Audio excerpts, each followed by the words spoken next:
Hey everyone, you're listening to the official podcast of 4PlayerNetwork.com. Check us out at that address for everything you need to know about our community, monthly giveaways, and nightly live streams. You can even support us on Patreon at patreon.com/4Player. And last but not least, you can catch the live recordings of these podcasts every single Thursday night on our Twitch channel. We hope to see you there. Enjoy.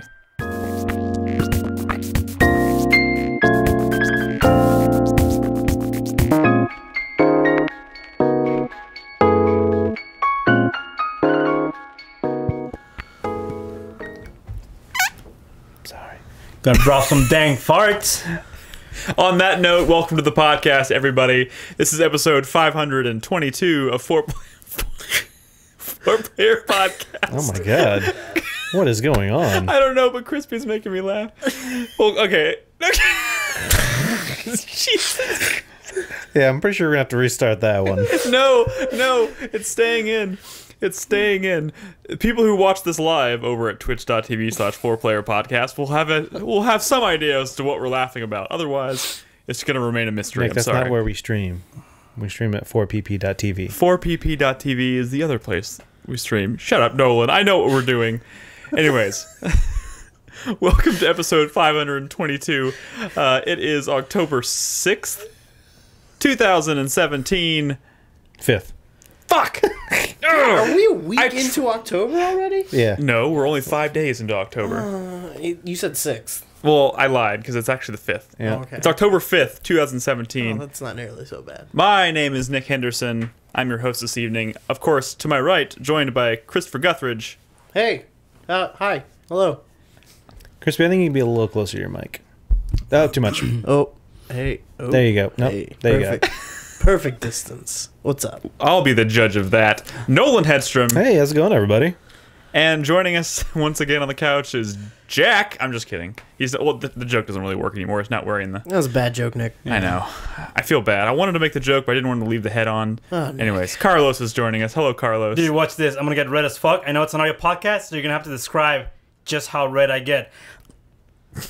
Okay, he's getting kind of red. He's not red at all. I'd call that a Well, this is more like a deep chartreuse, really. Chartreuse is green. Is like it? green-yellow. Oh, okay. What am I thinking of? It's deepening. The red is deepening. Magenta? Oh, wait. No, there it goes. He's getting green. More of a my magenta, I would say. No, mauve. Oh, maybe a mauve. little mauve. Yeah, Maybe mauve. like a Mauve. black cherry. Like the Mauve Avenger. Yeah. Oh my goodness, what is even happening anymore? Welcome to the show, everybody. We've got things to talk about. Some of those things are even video game related, I hear. I do want to take a quick moment to plug an event we're doing next week. Kind of a low-key event, but, you know, it's October. It's getting spooky, I guess. Yeah. It's getting Halloween-y I've been around spooked here. at least once or twice already this month. Yeah, myself as well.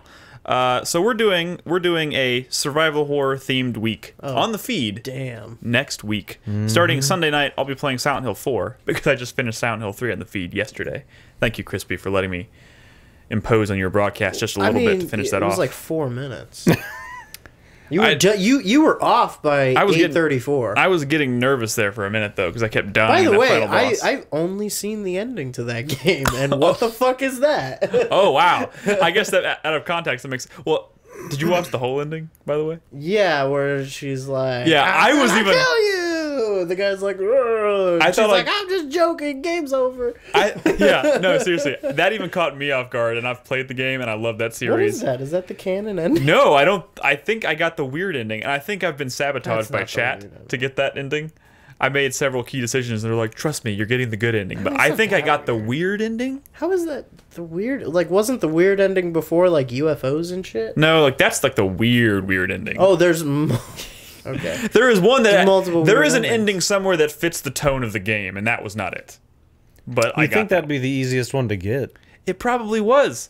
Because there was one key decision that I made last night that seemed like a very logical decision, and I made it. And people were like, no! So I reloaded, and I made the opposite decision, and I think that's what fucked Because me. you succumbed to peer pressure. I did. I succumbed to peer pressure. Anyways, Survival Horror Week next week on the feed, starting on Sunday night, all the way through Friday with the release of The Evil Within 2. Crispy, what are you playing next week? Oh, I'm playing a game called The Evil Within. Yes. Oh! Crispy has never played The Evil Within before. I've never played it. He's going to be playing that on the feed. I'm going to be playing Silent Hill 4 on Sunday, Dino Crisis, the original Dino Crisis on Monday night. And you know it doesn't have analog support, right? I know. I can't wait. It's going to suck so bad. D-pad. Yeah, it's going to hurt my thumbs. It's gonna be so or good. my thumb. One thumb, I guess. Yeah. But the weaker thumb. Nolan, do you know what you're playing yet? As of now, I'm tentatively going to be playing White Day, a labyrinth called School. It was an indie game out of Korea a few years ago, and I played it, I want to say a year or two ago on the feed. But it was a horrible like version. Like I had to like, it wasn't like via Steam. I had to like download the game from a website, and it ran like shit. But I will say, the fucking creepiest thing about the game were like the glitches, because like they're constantly a janitor's like chasing you through the school, which of course I fucking hate.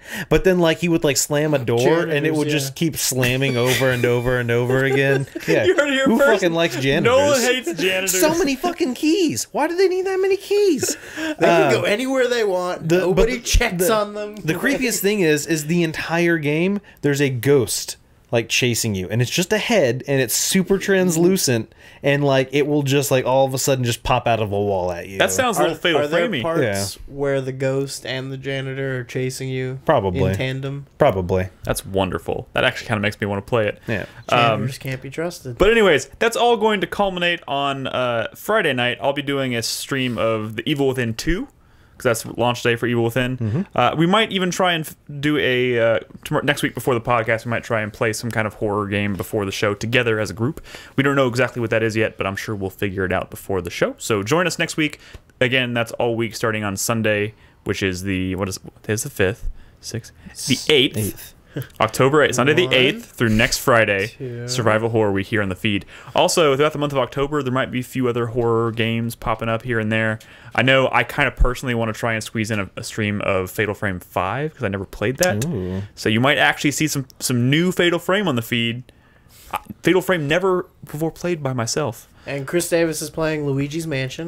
No, that was the greatest. Brad popped into Discord when we were trying to plan this, and he's like, "Oh, and Chris Davis should play Luigi's Mansion." That was the best. Actually, I feel like we should maybe just let him do it just for the joke. I'd let it ride.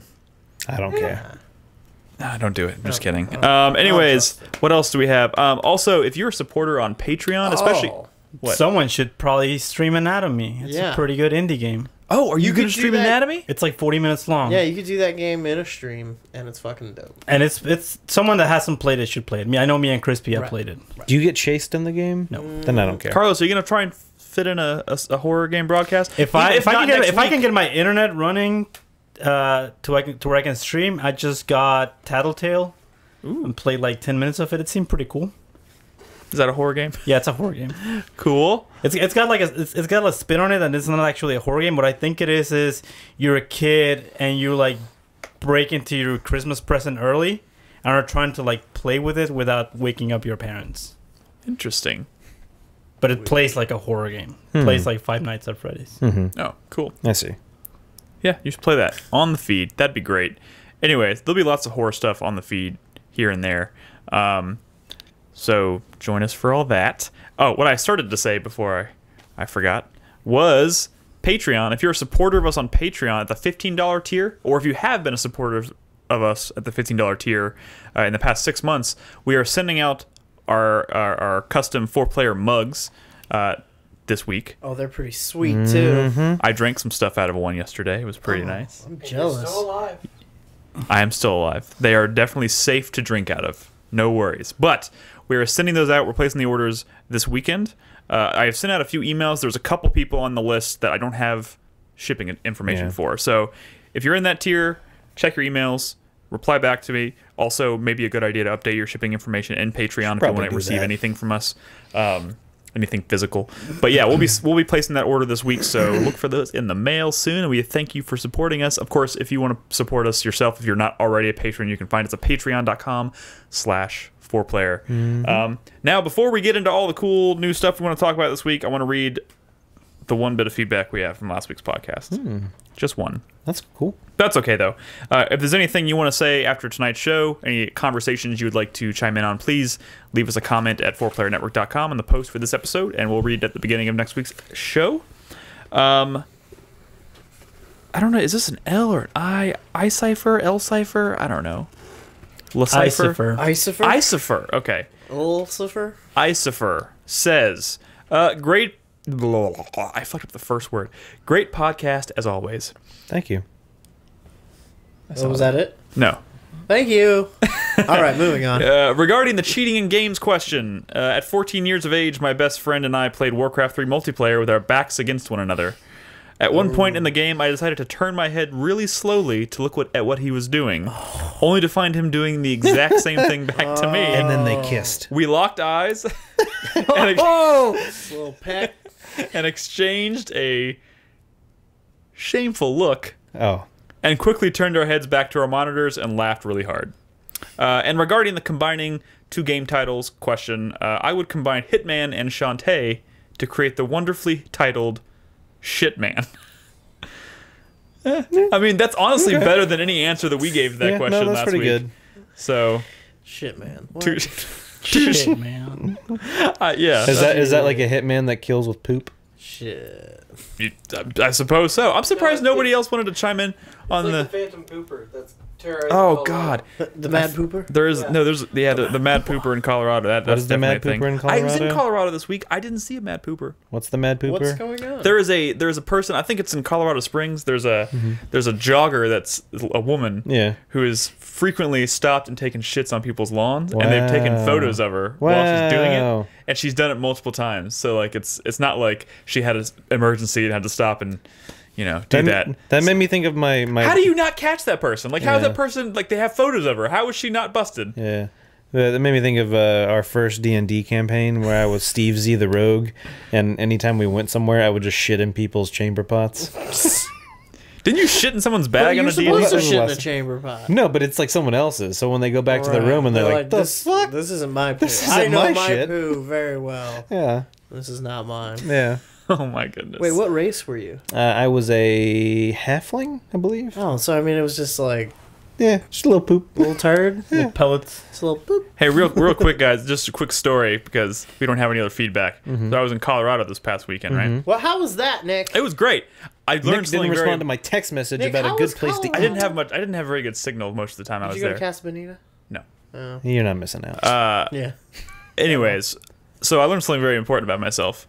My weak Texas body can't handle certain elevations.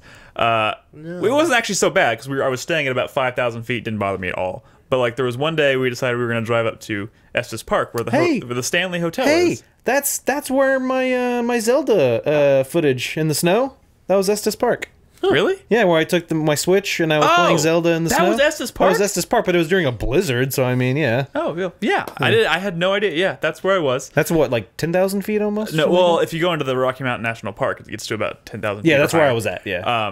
But so we didn't eventually go into the park. But I got there. I didn't realize as we were driving there that we were slowly. Yep, it is a climbing. slow incline, yeah. So we climbed about 2,000 extra feet, and we get to Estes Park, and I'm nauseous as fuck. And I get to the Stanley Hotel, the hotel that inspired The Shining, and I walk into the bathroom and I throw up all over the place. Nice. Not all over the place. Wait, is the Stanley Hotel the one that inspired, or was it the one that they shot at? No, it was the Overlook. It was the hotel that inspired him to write The Shining, and then Kubrick made the movie, not at the Stanley. But Stephen King wanted to shoot at the Stanley, so when they did that made-for-TV movie, they went back and shot it at the hotel. Okay. When they did the bad Yeah, shooting. I Yes. guess, depending on the TV Depending one. on, I'm sorry, depending on what. But for me, when I was driving, when we will were fight driving you. from Denver to Estes Park, you use that slow incline. Yeah. It was funny. I was watching the thermometer on the car, and just every like minute or two, it'd go down another degree and another degree Yep. and another degree. And by the time we got to the park, it was like 5 degrees. So it's funny because like after I threw up, I was like, I feel great. This is good. I'm good now. I'm good. The altitude sickness is over. Let's go to the Rocky Mountain National Park. So we get in the car, we drive, we get to about 10,000 feet, and I was like, nope, and I passed out. I didn't like pass out, but I was like, I'm gonna lay down, and I fell asleep really fast, and that was the end of my trip to Estes Park. Nice. Did you, while you were in Colorado, did you get any of the dank Colorado. That's sticky icky. I did. The memes. Oh, wait, are you asking me what I think you're asking me? If you If got you the got memes? any memes? yeah. Dank I memes. did. I did Some get some. dank I did memes. get some dank memes. Nice. What about the drugs? No, I didn't. I didn't do. Did you listen to the radio at all while you're there? Maybe. No, just like when I was there, Oh, we listened yes, to the radio actually, we and did. constant like, "Hey, it's 420 guys, blaze it up!" Like, Oh, come no. on down to like fucking all the time on the radio there. Wow, that's fun. No, I guess we were listening to the wrong radio Yeah. stations. Oh my god. So Krita in chat has already drawn a picture of Carlos wearing his Jack in the Box head.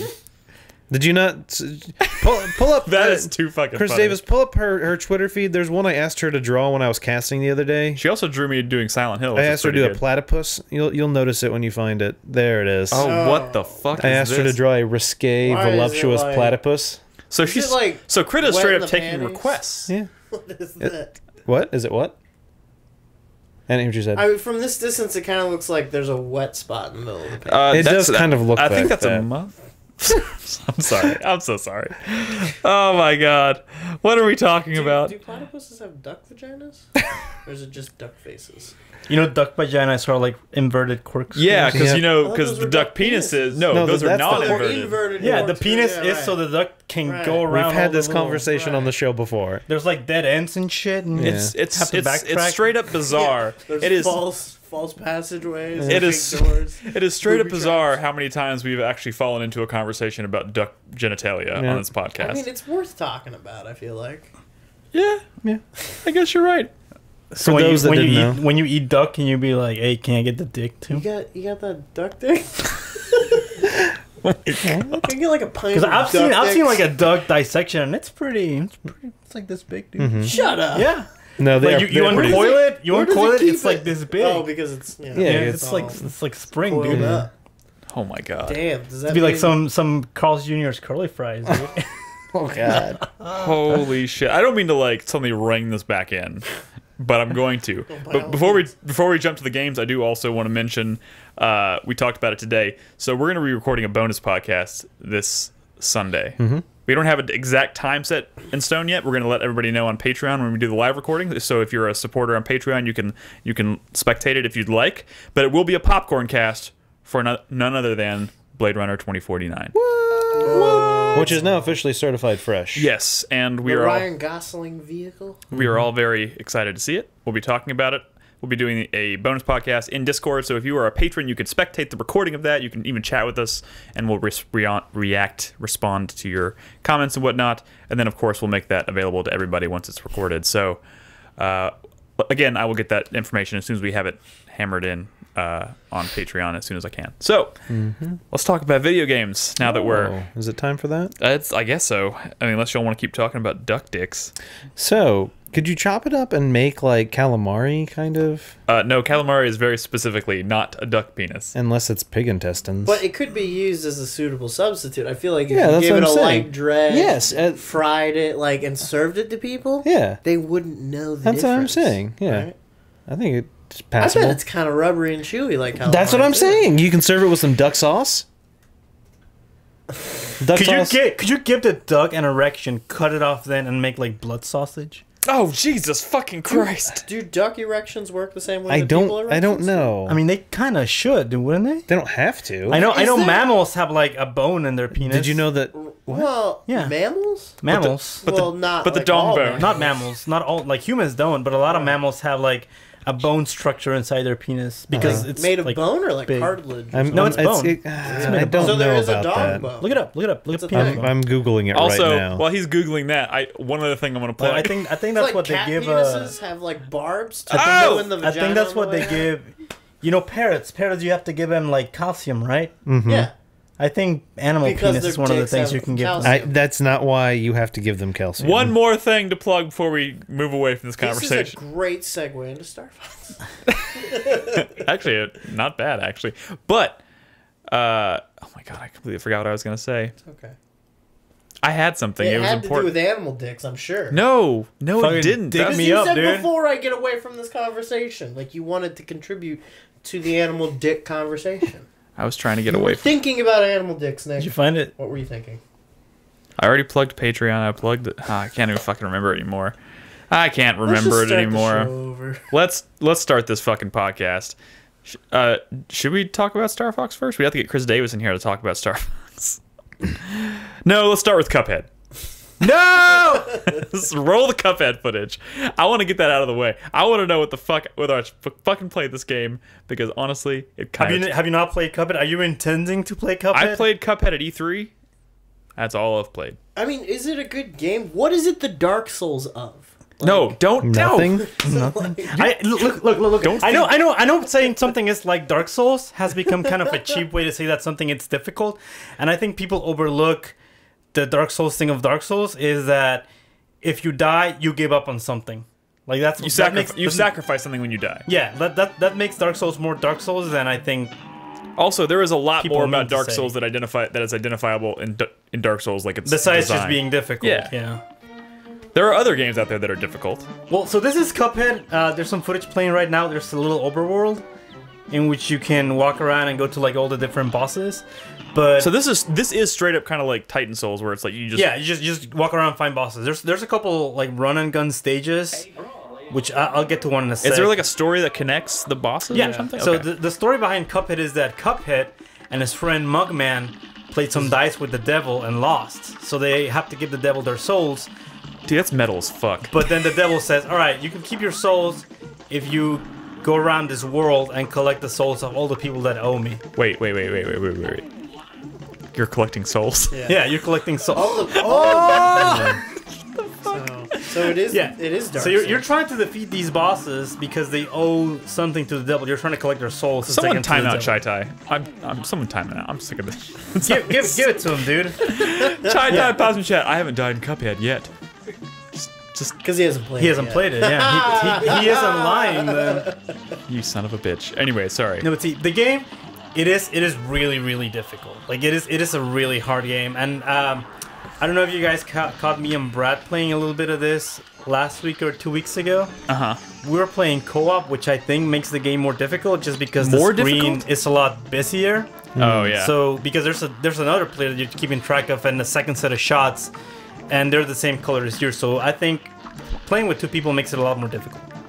Well, that's because my god. But not like a mechanical under the hood difficulty. Like they don't make they don't make the bosses deal more damage. You're not. No, I think the bosses don't get an increase in health either. So the game could technically be easier, except you're just dying a lot more because it's more difficult. There's also the added benefit that whenever you're playing with two people. You can resurrect your partner if they die. Like when they die, they become a ghost and they start to fly away. Can you do that an infinite amount of times? Yeah, if you jump into their ghost, it brings them back to life with only 1 HP though.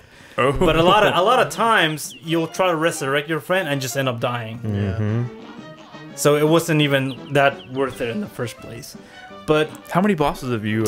I have beaten so like 5 or 6, and I went ahead and looked it up, and there's 20. Okay, that is exactly the number of bosses in Titan Souls. Yeah, there's 20 bosses total, and like the game is not unfair in its difficulty. Like I feel like every time I've lost, it's been because I fucked up. Yeah, like the game does a really good thing at like catching you when you're not paying attention. So it's not an unfair difficulty. It's not. It doesn't. I mean, at least to me, it hasn't felt unfair. There's only one little thing that I find unfair. There's some side-scrolling stages. There's gonna be one in the footage later. There's a couple side-scrolling stages in which you become a plane and like fly towards the bosses you're fighting it.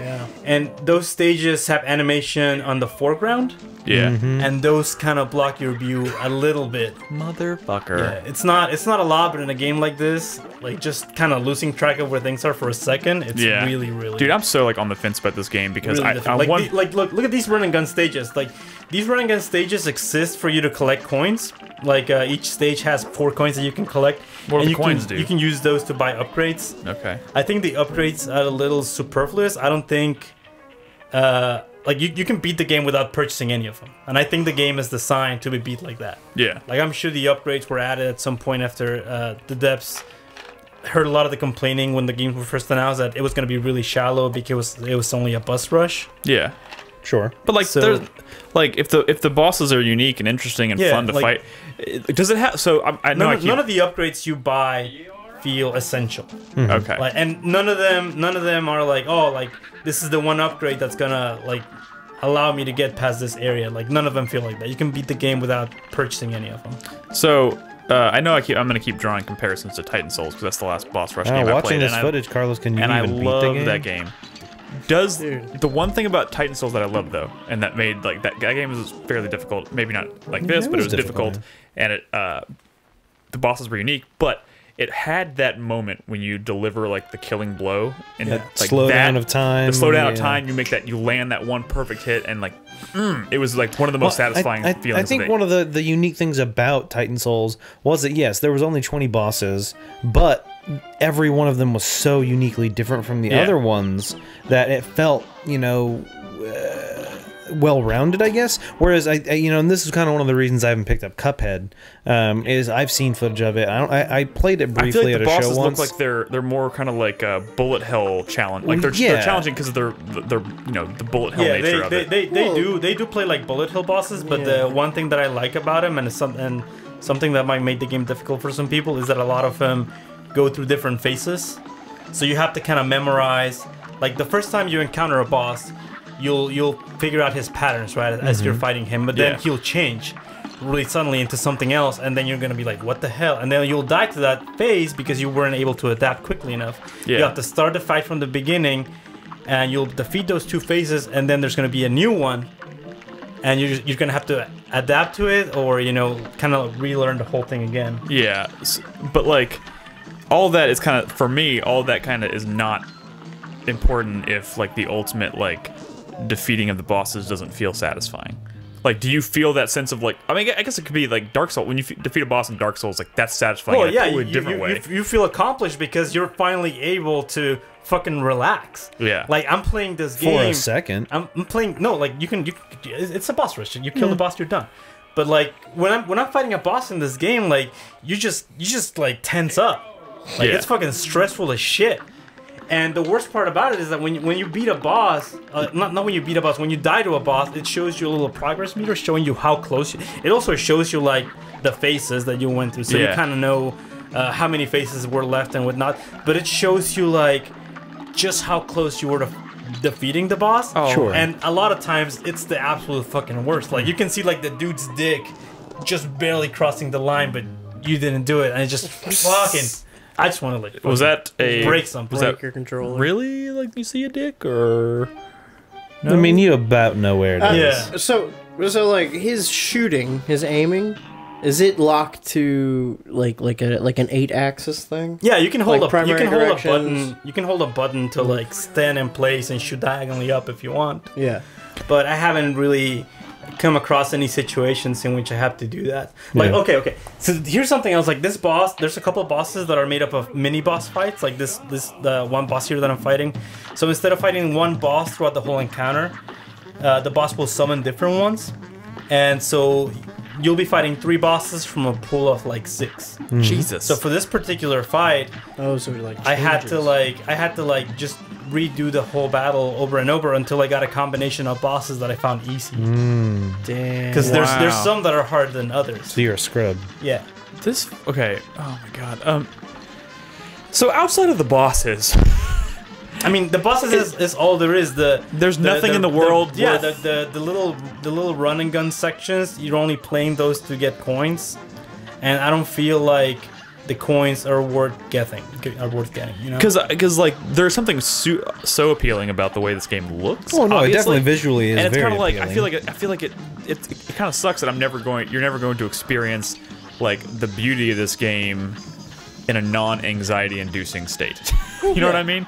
Like it's beautiful, but to see all those like the beautiful job they've done with this game, you have to enter into like these super anxiety inducing boss fights, which kind of sucks. But it looks fucking dope as hell. Yeah, and you know, once you beat a boss, and it tells you like it gives you like a little scorecard and stuff. Yeah. You'll see that the amount of time the battle lasted was like between 1.5 minutes and 2 minutes, and you'll be, what the fuck, dude? That felt like an hour to me. Jesus. because you're just on edge the whole time. Dude. It's great. Like part of me it's has a already fucking made the great game. decision to like not subject myself to this. Wait, what's going on here? Is this boss like a Marie Antoinette caricature? yeah, Seems like, Like, that. let them eat Let them eat cake. cake. Yeah, there's a giant cake, She's but the got cake's her- eating you. Her head's Yeah. yeah, and see like on that little progress bar tells you how far along you got in the boss fight, and the little Those poster Sticks. the mini bosses. yeah it tells you what part of the phase you were on, or how many faces the What are boss the has. phases? Well, yeah. Yeah. But that like for this boss was the Yes, he just started the third phase. It looks like. The one boss that I'm fighting Maybe. right now, I don't think there's footage of it, but it's like a bird. So I'm flying around fighting this bird, and once he gets to this next phase, he like dies, and then a little baby bird comes up, and he's like You a little killed my baby bird mother, flying around. Yeah, no. you killed my father or whatever, and you start fighting him, and then you defeat that phase, and the next phase is some like paramedic birds bring up the dad bird all fucked up on a stretcher, and he's like throwing shit at you from the stretcher. I'm like, Wow. whoa, dude, this is cool. Oh man. Yeah, the bosses are all pretty unique. They'll do some pretty cool stuff. and the game's fucking gorgeous. This is just kind of a side question. The music is really good. Oh yeah, that's one thing I could tell. I remember from the demo, I was like, "Damn, this sounds cool too." But quick question, and this is probably just ignorance on my part, but like, it seems to me like this genre of game, the boss rush is to me it seems new. I've only played a couple of them, but I'm just wondering, like, what's like the OG boss rush game? Like, where did this? Because it just occurred to me, I was like, the first one I can remember playing, I guess, would be Shadow of the Colossus. Gunstar Heroes, maybe?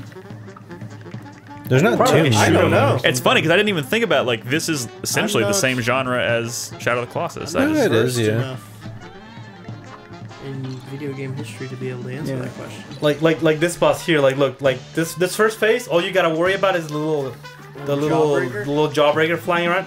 But on subsequent phases, I don't know if you'll see it. See the little jelly bean that spawns at the bottom? Yeah. His whole purpose is to catch you slipping, dude. Like from that point onwards, you gotta worry about that little fucking bitch ass knife jelly thing? bean on the bottom. Yeah. He's just trying to That's stab you that's with where I a- think this game is good. Like it introduces little things that are there just to fuck with you. Like I hate to make another Dark Souls comparison, but you ever been in a Dark Souls area where you're fighting some dudes and there's like an archer fuck way over there just shooting arrows at you? And you're like, why do they have to put that asshole there? Yeah. They're the jelly beans. No, They're the jelly beans in I this don't game. think I can see that. But there was something like that in Bloodborne. But you know what I'm talking Yeah, about, I know. right? Yeah. I'm joking. Like there's a lot You of son little of a things in bitch. this game that seem very specifically crafted and designed just to make it fucking hard on you. Yeah. Cool. Well, Never Damn. unfair though. thanks for playing it. One of us had to. I I'm kind of glad- want to play this more now. It's good. It's good. We should co-op it and just hate ourselves. When I was playing Hate this game, ourselves together. when I was playing this game with Brad, we had to become like the dudes in Pacific Rim. You know, like fucking drift Right. compatible. Yeah. Like I can feel what you're feeling. Right, Like, right. because there's no way. There's But you no can't- other way you can do can't it. like You- you can't get overexcited in the drift or else it starts. Yeah. taking He over. looked like Vince McMahon entering the stadium. What? Or whatever. All right, let's move on from Cuphead. Crispy's like, fuck it. Fuck that. The more I see it, the more I want to play it. Also, the more I just like, nah, I can't do that to myself.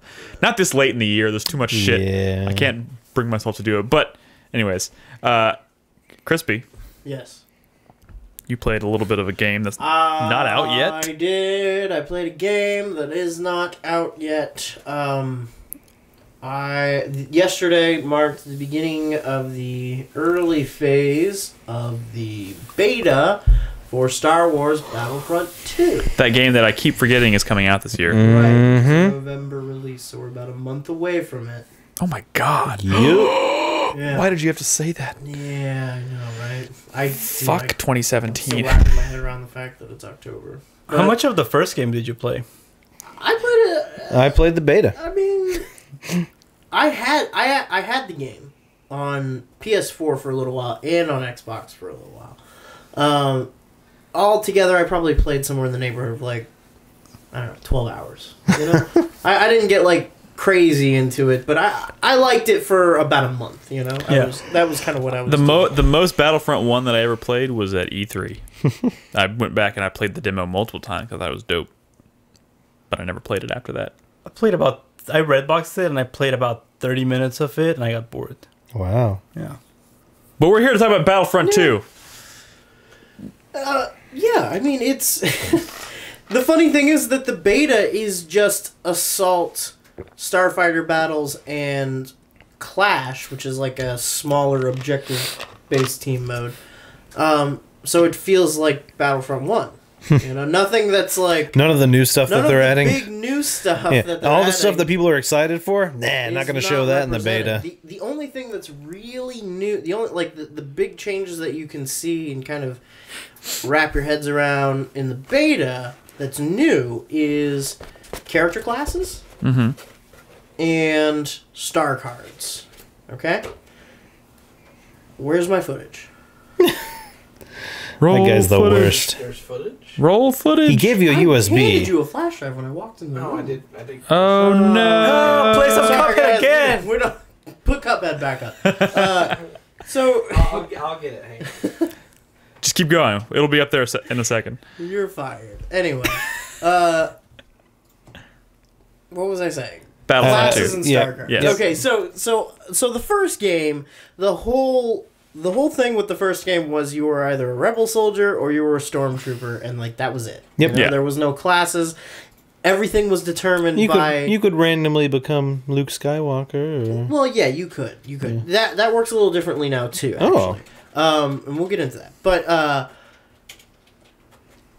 your only distinction from any other character was basically the gun you were holding at the time, Yeah. which you could unlock by completing games, leveling up, getting currency, buying stuff. Right? Yes. Correct. Largely, I mean, that feel of like the characters not really being all that different still kind of persists. It's just that like each gun is now locked to a certain class. You know what I'm saying? And then the classes have their own individual looks. So there's four factions there's six factions in the game now. There's the Separatists and the Republic. There's the Empire and the Rebellion, and there's the First Order and the Resistance. So every one of those factions has their own. So there's basically a good and evil side from each major trilogy. right from the three main periods. Can you do anachronistic battles where like the New Order fights? No. The competitors are determined by the map. Okay. Oh, okay. So they're just like it was in the original. So if you're playing on Naboo, it is the Separatist droid army versus the Republic clone troopers, and it is always the Separatists attacking the palace. I think your mic just turned off again. Sorry. We're gonna have to replace this mixer. Well, we've almost replaced everything. Yeah, so it's still the same way it was in the last game where roles and sides are very much determined by the canon of the location. So if you're playing Theed Assault and you're a Separatist, you're on attack always. If you're playing Theed Assault and you're a Republic clone trooper, you're on defense always. That kind of thing, you know? So I wouldn't say that like these classes really feel...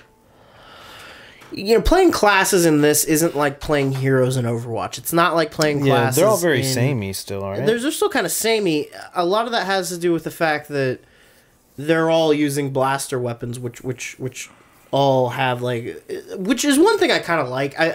This is one thing that people complain about is that like the guns don't feel very gun-y, you know, because they're blasters. Sure. They build the gameplay feel off of what battles in the movies look like. And in the movies, like, these guns don't seem like they have any recoil whatsoever. Nope. They're shooting a lot of fire. There's a lot of explosions, a lot of chaos, and people die very easily, you know? Yeah. And that's kind of how the game structures its combat. I kind of like it. I think it's kind of cool in context of large team battles. When you're playing, like, 24 versus 24, that's kind of cool. There's people running everywhere. There's explosions going off, sound effects, lasers. Boo, boo, boo, boo. You get hit. You don't even see where it came from. You die. You reload. Whatever. In these Clash game modes like this one, it's a little more jarring, only because there's only like 16 people in the game. You know, it's an 8v8, and you're kind of dying and reloading. But you'll see when I die, I'm back in the game in like maybe 15 seconds, you know? Yeah. That's good. It's just you're out, you're back in. The hell thing happened that there? they've tried, the thing that they've kind of done with the classes is So basically, the way it used to work is you had like these things. They might have still been called star cards. I honestly don't remember. Maybe they were. We'll just call them star cards. Okay. They took those, and you had 3 slots. You could add extra equipment. You could add like passive buffs and abilities, and you just kind of slotted them however you wanted. Yeah. And then that was your character, right? Okay. In this one, the classes all come with a set of abilities. So, for instance, right here, I'm playing a heavy trooper. My left bumper is going to be an impact grenade, which is a grenade you throw and it explodes on impact. Right is going to be a shield that pops up around your gun. And then if you push both triggers at the same time, you get an assault mode kind of thing where the heavy trooper pulls out like a minigun and just starts mowing people down. Yeah. Those are pretty much fixed to the class. Now, the star cards work to add passive buffs to the characters or to replace existing abilities. Okay? So now all the star cards are sorted by class. So when you get a trooper star, like an assault star card, it is only for the assault class. And it's either going to add a passive buff or it's going to take one of those three abilities and replace it with something else. And those abilities are more focused on what this class should be, doing. Okay. Yeah. So for instance, something like there might be something that replaces the shield with like a more powerful shield that also like increases your health or something like that for the assault trooper, because he's supposed to be out front laying down a lot of firepower and taking a lot of aggro, you know? So that's not really like a huge change from the first game. It's more of like kind of a tweak brought about by this whole class system. Again, I don't know. I kind of like the classes in that it focuses what you're going to be, what your role is in combat a little more than the first game did, but it kind of at the same time also removes something that I was hoping to see more of in this game, and that is like a sense of customization. That sucks. Like in the first game, at the very least, like everyone was stormtroopers and rebels, but like they at least gave you the option of like unlocking different heads, Yeah. So there was like 20 different characters, quote unquote, that you could unlock, and there was like 10 male, 10 female, and you could kind of change it up. You could, if you were a stormtrooper, you could decide if you were wearing a helmet or not, things like that. There's nothing like that here that I can see. It is all like if you're playing the First Order and you're an officer, you are the ginger chick. If you're playing First Order and you're a stormtrooper, like a assault, you are that specific one with that specific voice set. And that's kind of disappointing. It is a little. Sucks. It is a little. I mean, Do you think maybe it's just because it is in beta and they haven't added it that yet? is entirely possible. Yeah. I hope it is. But I would there are assume things. so. There are things in the menu that they show that aren't available, that are kind of like, hey, this is going to be in the full game, kind of thing. So that kind of also, and there's no options for like customizing appearance or anything like that, which kind of leads me to think, maybe it won't be there, because they've been pretty vocal about their desire to keep things like anachronistic stormtrooper looks out of the game. They want it to be as movie-esque as possible, so they don't want some dude running around in like pink stormtrooper armor or something. Yeah. Which I They want to kind of understand. They want to maintain the vibe Right. of you being in a Star Wars battle. Right. They're pull you very out. much they're very much invested in maintaining a cinematic experience, which comes through very well in a lot of fucking aspects. sexy looking. The game is so fucking sexy looking. It Wait, doesn't even show well. Which platform are you playing? This is PS4. Really? Yeah, it doesn't, and this is my old ass first gen PS4 too. It makes my console sound like a fucking jet engine, but it looks very pretty. You're running it on that junker? Yeah, like those aspects of like trying to keep the game feeling very cinematic are really cool in many aspects. Like What is up with that rolling? Oh, that's a thing now. When you hit circle, you roll. It's just What? like a tactical dodge. Just a Souls thing? Yeah, it's like you. That's weird. I've never it- seen a first person roll in a first person shooter? shooter. Yeah, And if you die as it's quickly supposed as to be you very. say, it could be pretty helpful. Again, it's keeping I mean it. It has been useful in getting out of tight situations, because a lot of time, like this game is very much about long sightlines, because you have these really low recoil blasters. You can sit there even with like the heavy trooper who has, kind of a more recoil than somebody else has to deal with. But you can sit there and kind of just boop, boop, boop, boop, boop, boop, boop, like pepper somebody from a distance. So the Dodrill is actually really helpful for getting yourself out of those situations, and it seems like people have a hard time tracking you while you're rolling. Like, it does throw people through a loop, at least for now. And it kind of adds more to, like, what I was saying, to that cinematic qualities. Like, people are doing these really dramatic rolls. It looks very rollicking, you know. It looks like very like high adventure kind of action. The worlds look beautiful. Everything looks great. Even the sounds. Like, I've been playing with my headset, and just running around, like, is fucking great. Like your characters kind of like internal sound effects, like voices that they make. So like while they're running around, they're just like breathing in their helmet. Like, it sounds pretty good, like pretty crisp. Like little things, like if somebody throws a grenade at you, like your character will kind of start like panic breathing, like kind of do shit like that, and it kind of like gets you like, oh fuck. Like, I could see that as being a good thing in games like this. I hate that shit in horror games. Yeah. Because I constantly think it's something near me, like about to attack me or something. And in horror games, the context for that is like things are usually moving a lot slower. It's a lot quieter, stuff like that. In this, there's so much shit going on at any moment. There's fire coming from so many different directions. You're just seeing shapes running between trees, and there's all this noise and flash and explosion. It's kind of cool. It kind of keeps you... It keeps you otherwise engaged in what is a pretty shallow shooter experience, you know? Yeah. Hold on, Krispy, real quick. I just want to... I think his thing... I want to make sure everything's good. I think I'm going to buy a new mixer this week. That's all that's left. We could try the old mixer. Yeah, we could do that too. I mean, I honestly, you know what? I thought about it last week, but while we were having issues, and I was like, you know what? Before they come over next week, I'm going to switch out the mixer, and I forgot. You failed us. Yeah. Anyway, sorry. So, another thing I want to talk about is vehicles. Yeah, because people are talking about it in chat. I noticed somebody's you haven't asking gotten about like yet, or I haven't even... This is a Clash map. There are no vehicles on this map. Okay. This is straight up. But by the way, what's happening in this map is it's like an extraction. So this is Maz's castle from episode 7. Yeah. The First Order are trying to storm it, and they're trying to retrieve a Jedi artifact, and then they're trying to take it to a ship in the jungle to extract it. And the whole game is them trying to do that one time. If they do it once, they win. But it is, like I said, everyone's really fragile. People die left and right. That is tough. It is kind of tough. I kind of like that it is more of like a kind of realistic objective. It's not just like bring the flag to our base and do it more times than they do, you know? Yeah. It is a bit more of like a scenario driven thing. The objective is like based in the lore, like it's contextual. Well, yeah, and it's very much like, you know, when you hear it described like, oh, they just have to do it once and then they win. It sounds kind of lame, but trust me, it makes sense in the context of the game. It makes sense. Yeah. But vehicles. Let's talk about vehicles for a second, because as you'll notice. Take a look at this screen right here. This is like my class selection screen. Yeah. Whenever you die and respawn, you can pick which one of the 4 base classes you have. You also have a pool of battle points. You'll see in yellow above the... Well, it's gone now. But above the class selection... In yellow, it says how many battle points you have.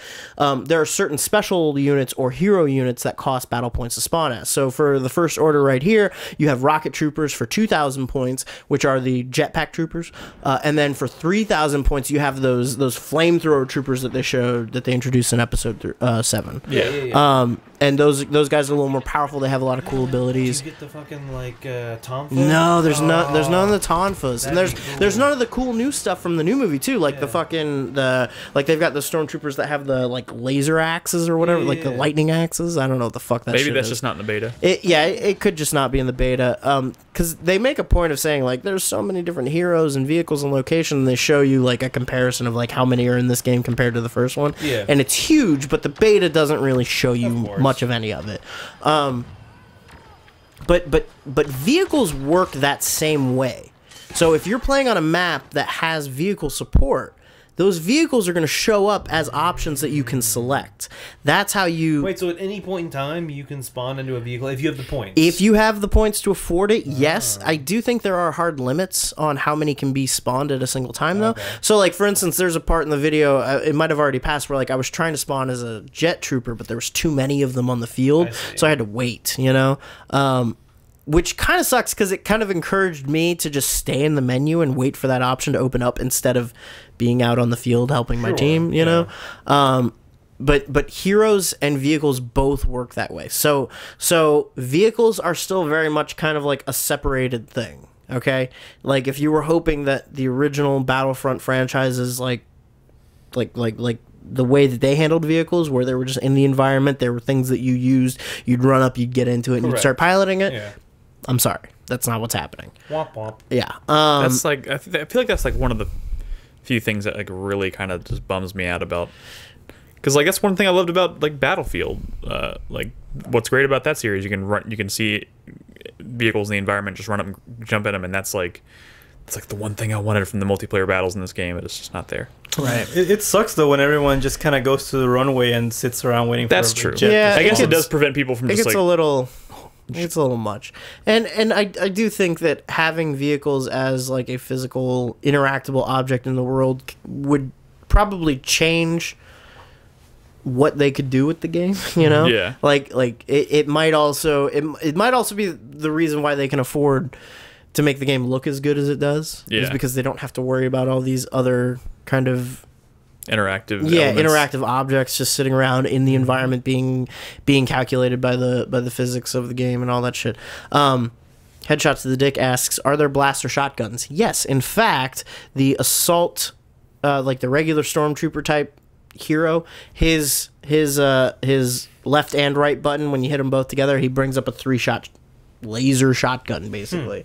That's designed for close combat. So yes, that's a thing.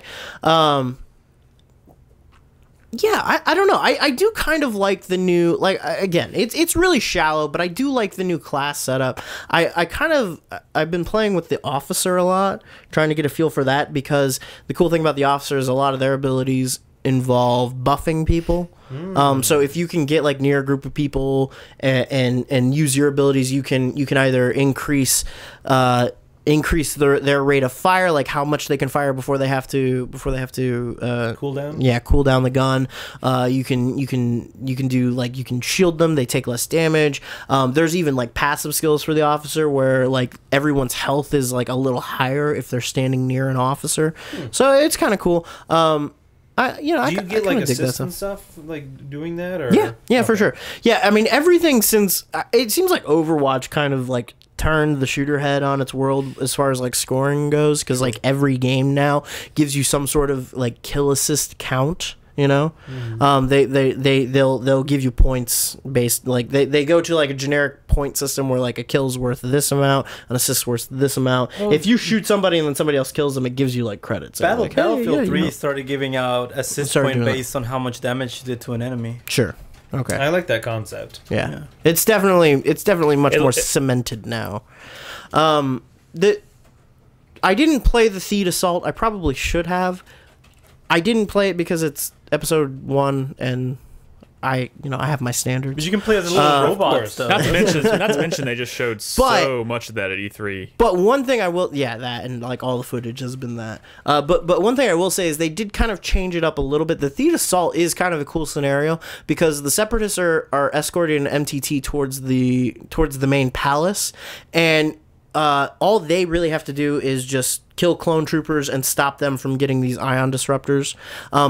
But the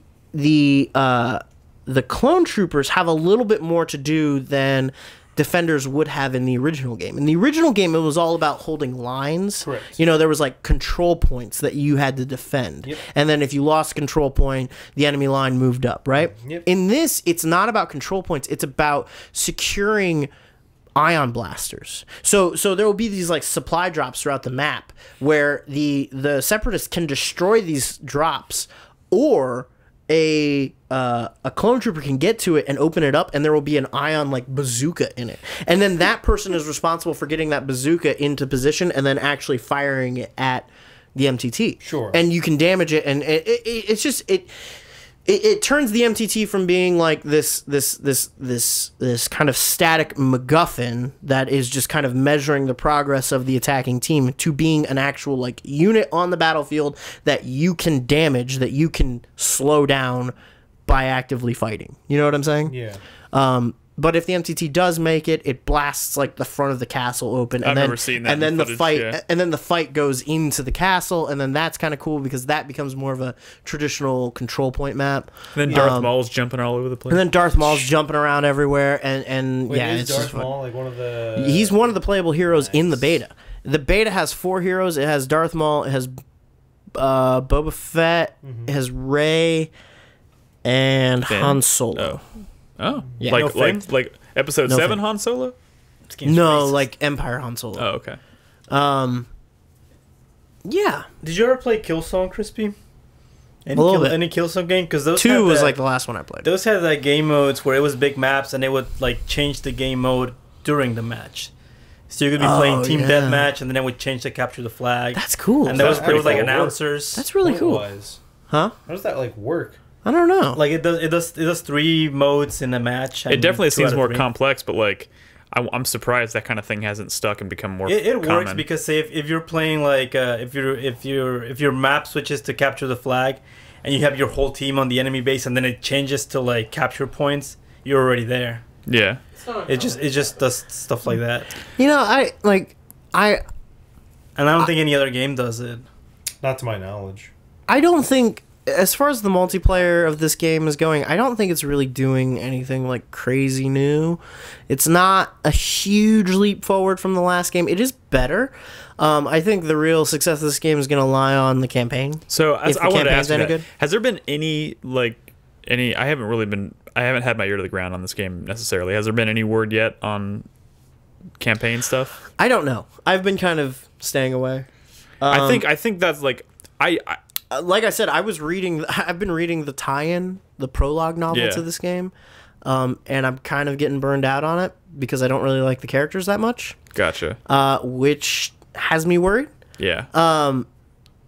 it's Does it follow the kinda- same characters as the Yeah, game? It's yeah, an the interesting book setup, is- though, right? the You play book as the is- bad guys. Yeah. It is the bad guys, but but it's at its like core, that's why it's interesting, and that's it. Maybe. it's interesting, but like at the same time, they're so invested on making the bad guys the good guys of the story that Wait, come again? Like they have to make Like you your root. objective is supposed to be. you're an Imperial fighting for the Empire, like as straight faced as if that is like the good thing to be doing. Sure. So like whatever the Empire wants is what you want, and there's really no criticism about. What I'm saying is like it's a really like it feels like a really shallow story. Because there's no like conflict. introspection of it. There's no the only conflict is rebels are bad, let's kill rebels, you know? And a lot of people on social media posts for this game, like on YouTube, I've seen a lot of people like bitch and moan about the idea of, oh, we're playing as Imperials, but like by the end of the game, I bet they're going to be rebels because that's what always happens in these stories is that the bad guys become good guys. And it's like, yeah, only because in Star Wars, that's kind of what has to happen because everything is so fucking black and white in Star Wars. Everything is so goddamn flat in Star Wars. There's not really any depth to the Empire. There's no they built a fucking space station that was just designed to destroy planets. Like that's not redeemable. There's no complicated political story to tell there. You know what I'm saying? So instead of trying, they just don't. They just make it stormtroopers killing rebels, which is like So if we want it to be it's the interesting, they same have to take thing. those risks. It's the exact same thing that Star Wars has always been, except it's the bad guys. So you're watching bad guys kill good guys. So the bad guys are bad. Like they're not good people. You don't feel sympathy for them. You don't like it when they win, but the story's following them. You know? I Do don't you know get what I'm saying? I don't know, man. So I'm a little worried about the campaign. I like that's my impression from the book. I really don't give a shit about. Hopefully, the book. maybe the author's just really bad at writing those characters. but the author's not. Like the author has done a lot of other stuff, and she's pretty competent. Yeah. It's just that like the setup and like the direction that they want to take the story is they're so afraid of being deemed as like derivative that they don't want to give their characters any real redeeming qualities. You know. Yeah. So Maybe so at the end the it's- rebels just kill you. Yeah, maybe. I don't know. Like the campaign starts after the Battle of Endor, so you know, who knows? We'll see. Maybe there's a lot more Be room like for. Halo Reach, but the Covenant There's a lot is more the room best. for like gray area after the Empire has kind of fallen. So maybe it'll be more interesting.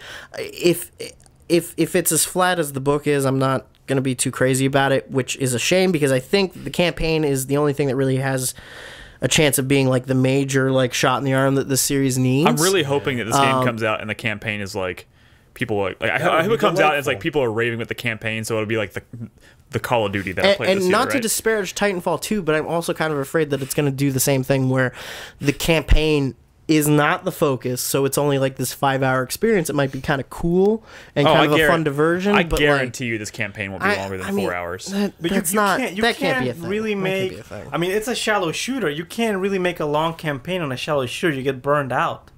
Yeah, no, which is why maybe they should have focused like, on making it But like deeper. Titanfall did a lot of stuff in its campaign that wasn't part of the multiplayer. Yeah, that's like true. Titanfall did a lot to make up for the fact that it is a shallow shooter, you know? So I would like to see more of that and less of I don't know. I don't know. I don't know. I What do you don't know. want, Krispy? I don't What do you know what want? I want. I'm not a game designer. I don't know what the right thing to do is. I just can kind of see the potential pitfalls of what would be bad. Yeah. And I'm a little afraid that it's going to be that way cuz look, you know, I'm one of those guys who fucking loves Star Wars and I'm not ashamed to admit it. Everybody loves Star Wars and it's kind of becoming a big thing that there's like too much Star Wars. I will eat as much Star Wars as there is. Wait. There's too much Star Wars? Is this like 1978? Yeah, you know. Star Wars has been a big thing for a long time. No, but people. like I it's know what you gotten mean. fucking It crazy has in the highs last and few lows, and years. yes, I agree. we with went that. from like no new movies to like 8 new movies. No, I mean it's like Star Wars is like a fucking thing now more than it's ever been, Yeah. and some people are getting burned out How on many- it, and how I many- completely understand that. But How many Rays were born last year? God, I don't know. Probably- People naming their probably- daughters Ray. probably just as many as Daenerys. Yeah. There's been some Daeneryses. Yeah. I don't know. We'll see. No, nobody names their daughter Daenerys. Yeah, they do they it the name them wrong way. Khaleesi, Oh. and I fucking hate that. Oh, okay. I'm sorry. No, we're gonna get into a Game of Thrones round if we don't move on. Yeah, that is actually kind of ridiculous. Now that I think about it. Sorry, let's move on. Anyways, this comes out next month, so we'll have our answer Yeah. soon enough. I hope it's good. I'm gonna play it. I think we all kind of hope it's good. All red box. Crossing fingers. Because right now, honestly, like, if there's like a shallow shooter I'm going to play in 2017, it's either going to be this or Call of Duty World War II, and I'm really kind of hoping that Star Wars pulls ahead and becomes like that thing everyone's raving about. So Or I can... Wolfenstein. No, but I'm going to play Wolfenstein. yeah, but If it- I'm not- Wolfenstein is I kind of put only a story-based shooter. I kind of put Battlefront 2 in the same camp as Call of Duty because now it has a campaign. So it looks like the multiplayer is great, and if the campaign is also like same caliber you would get from like a good Call of Duty game, I will absolutely play this before I play World War II.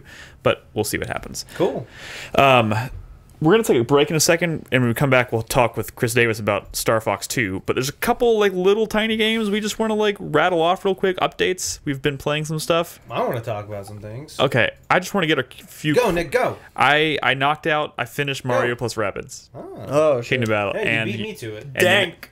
You know what I did? Did the You- curve keep going all the way up? Yes, the final boss is ridiculous.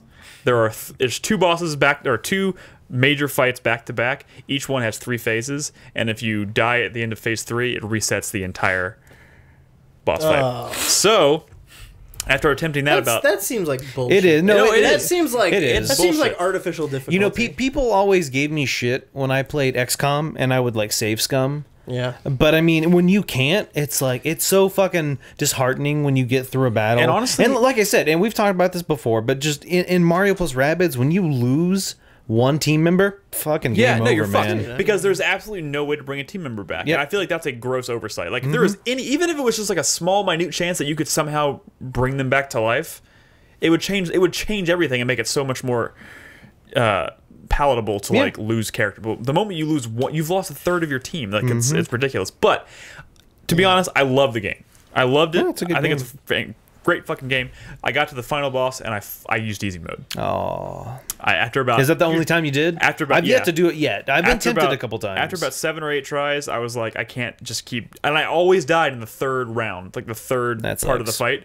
fight, because it gets to the point where like you're fighting the final boss, and there's like 5 or 6 of those dudes that like hit you with things. The melee guy, field. the melee Yeah. guys that if you even overwatch them, they move towards you to attack and Yeah. stuff. That's the worst. Yeah. So, yeah, I had to use easy mode, and I don't feel bad about it. I beat it first try after I switched to easy mode. Honestly, all it did for easy mode is it doubled your HP. Oh wow, That's all it did. no, that's a lot though. That's a big difference. So instead of having 400 HP, I had 800, and it Jesus. changed the game. But to be honest, it made that final fight fun and not frustrating. So you know what? I'm okay with it. You know, I was actually thinking about that a while back because I got to a pretty difficult area of the game, and that's kind of why I put it down, just because I was getting a little frustrated. Yeah. And it might be like it's getting to that time of year where I don't care. Yeah. I just need to start knocking out games, and I almost wouldn't feel bad maybe bumping it down to easy just to kind of finish it just do off. The great thing about it is you can do it on a battle by battle basis. Sure, which yeah. is cool. Literally, at the beginning that of each is fight, good, you can yeah. switch it, and then that next fight, you can be right back into the normal difficulty. Yeah, that's true. Which is cool. I also played about 2.5, 3 hours of Metroid on my trip. Samus Returns. How'd you like it? Great. Yeah. I mean, it's my second Metroid game that I've ever, or second 2D Metroid game I've ever played. The only thing I really want to add to what you said last, I agree with everything you said. One thing I think I really like about it is that the ultimate goal of the game has been boiled down to like hunting. And you have the Metroids. little It's counter like, down there, yeah, and and you you're know, counting down. It's like counting down. when a you list. get close Boom, to boom, one, boom. beep, beep, beep, and every beep, time beep, you kill one, that's one more off your list. Yeah. Like there's just something really addicting about that. But that game is probably Mercury Steam's best work. Maybe. Yeah, actually, probably their best work. So I'm gonna keep playing that as well. But that's really all I have to say about it. Any other quick games to get out of there before we cut the break? So I finished. So the funny thing was, when every week we plan, hey, what games we playing on the feed this week? And I was like, oh, I'm totally gonna play some more Steamworld Dig 2. I love that game. And then the night before my cast, I beat the game, and I was like, well, shit. I guess I didn't realize I was as close to the end as I was, or I probably played for longer than I intended to play. Yeah. The game wasn't super long, maybe 6 hours, 7 hours, something like that. But delightful. I really enjoyed my time with that game. If Oxenfree wasn't coming out on the Switch tomorrow, I'd be picking up SteamWorld Dig 2 now. But I'm gonna do that after Oxenfree. Dude, totally do it. It's good. It's good music. It's fun. If anything, I just wish there was more. Yeah. As the downside. Also, so instead of that, I played Hob, but I was having some trouble. So I got to a point in the game where I don't want to say it opens up, but you kind of backtrack a little bit. I don't know. It's weird, and I kind of got lost, and I was it looks like an easy world to get lost into. And then I was just like, what is going on? And I got frustrated, and I kept dying on this really dumb jump and stuff. And I was like, you know what? Fuck Hob for right now. Do you know what comes out in 2 weeks? Oh, South Park. South Park. I fucking booted up Stick of Truth, and goddamn, that game is fucking awesome. I still remember the day I played that when Nick and I were living together, and I think I had to go out and buy it, and there was like an ice storm or something, and it was ridiculous. And so I booted that up, and I started playing that, and I chose the Jew class this time around. The first time I played, I was a thief. This time I was a Jew. So lots of delightful little Jew comments sprinkled. Oh yeah, the moment you said that, everybody in the couch just squints sprinkled throughout the game. But he has It's some a hard J. Yeah, Yeah. it is. And you said it kind of hard. That was a hard Like I J. was a Jew. A Jew. So I was a Jew. Okay, we get it. Anyway, You say it any harder. anyway. This is the hard J show. Yeah. By the way. Actually, I really am upset. Not upset. I don't know why I didn't play this class before. It's a great class. It has some really unique moves and stuff. And I found Wait, like what? Sling of David is one of them. And the other one that I've only unlocked 2 so far is Jiu-Jitsu. The Sling of David, you twirl a sling and you hit them with it, and you have to get the timing right, or otherwise you whack yourself in the face.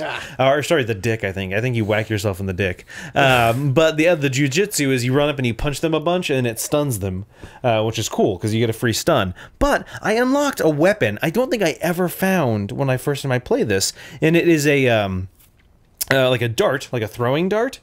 but it it causes bleeding to the enemies, and you do 3 attacks and it hits 3 random people. But like if you're only fighting one guy, it's only going to hit him 3 times, so you can hit him 3 times for 3 times bleed damage. Like it's like insanely fucking overpowered. Ever since I've gotten that, I've only used my melee weapon like twice, and I just fucking and I added a modifier to that adds gross damage on top of the bleed, which makes people. And this like, is the jujitsu? No, this has nothing This to is do a with dart jujitsu. he This is just a ranged weapon in the game. Gotcha.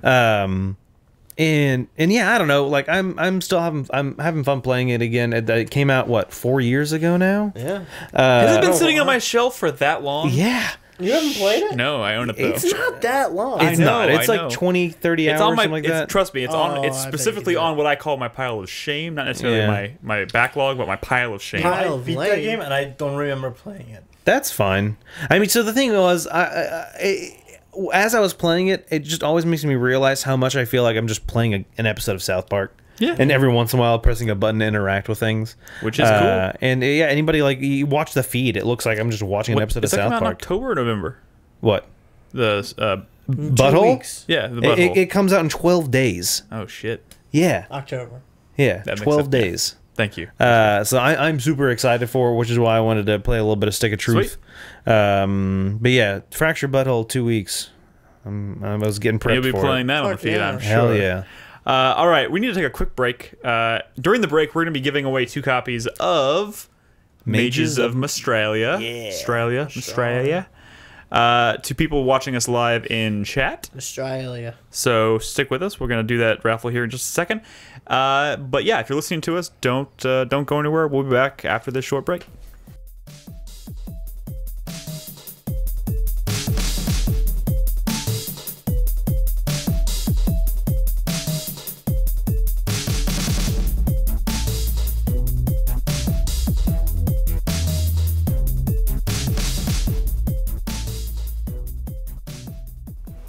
Oh my god, no. Let's go. Go. Hey We're guys. done. Oh, what? Start the podcast. All right, podcast is started once again. Welcome back from the break, everybody. During the break, we did give away 2 codes for Mages of Australia to our winners. The Green Goddamn. Goddamn. That's a fun name to say. And Scrawny Flannel Man in chat, congratulations. Hope you guys enjoy the game. Those codes were given to us courtesy of, remind me of the name? Borealis Games. Borealis. I don't know why I can't remember that. Borealis. Did they make games. anything? Mages of The game, Australia. They made Mages of Australia, that's for sure. So hope you guys enjoy it. We have a couple news topics to get to in a second. But before we do that, Chris Davis is sitting in for this segment to... Hello? Hello. I forgot you weren't here before the break. Hello, Chris Davis. I was here. I was just over You were just across the room. Yeah. You are in possession of a Super NES Mini, I hear. And that means you've also been playing Star Fox 2? I've been playing a little Star Fox 2. Not a whole lot, a little. Okay. Is that sarcasm, or have you actually only played a little bit of it? No, I've played a couple hours. Okay. This is a very short game. Yeah. Most Star Fox games are nowadays. Nowadays. No, sorry. I don't know why I said nowadays. There hasn't been a Star Fox game in years. This is the shortest Star Fox game I think has been made. Well, it was never released. No, it was never released, but it was completed.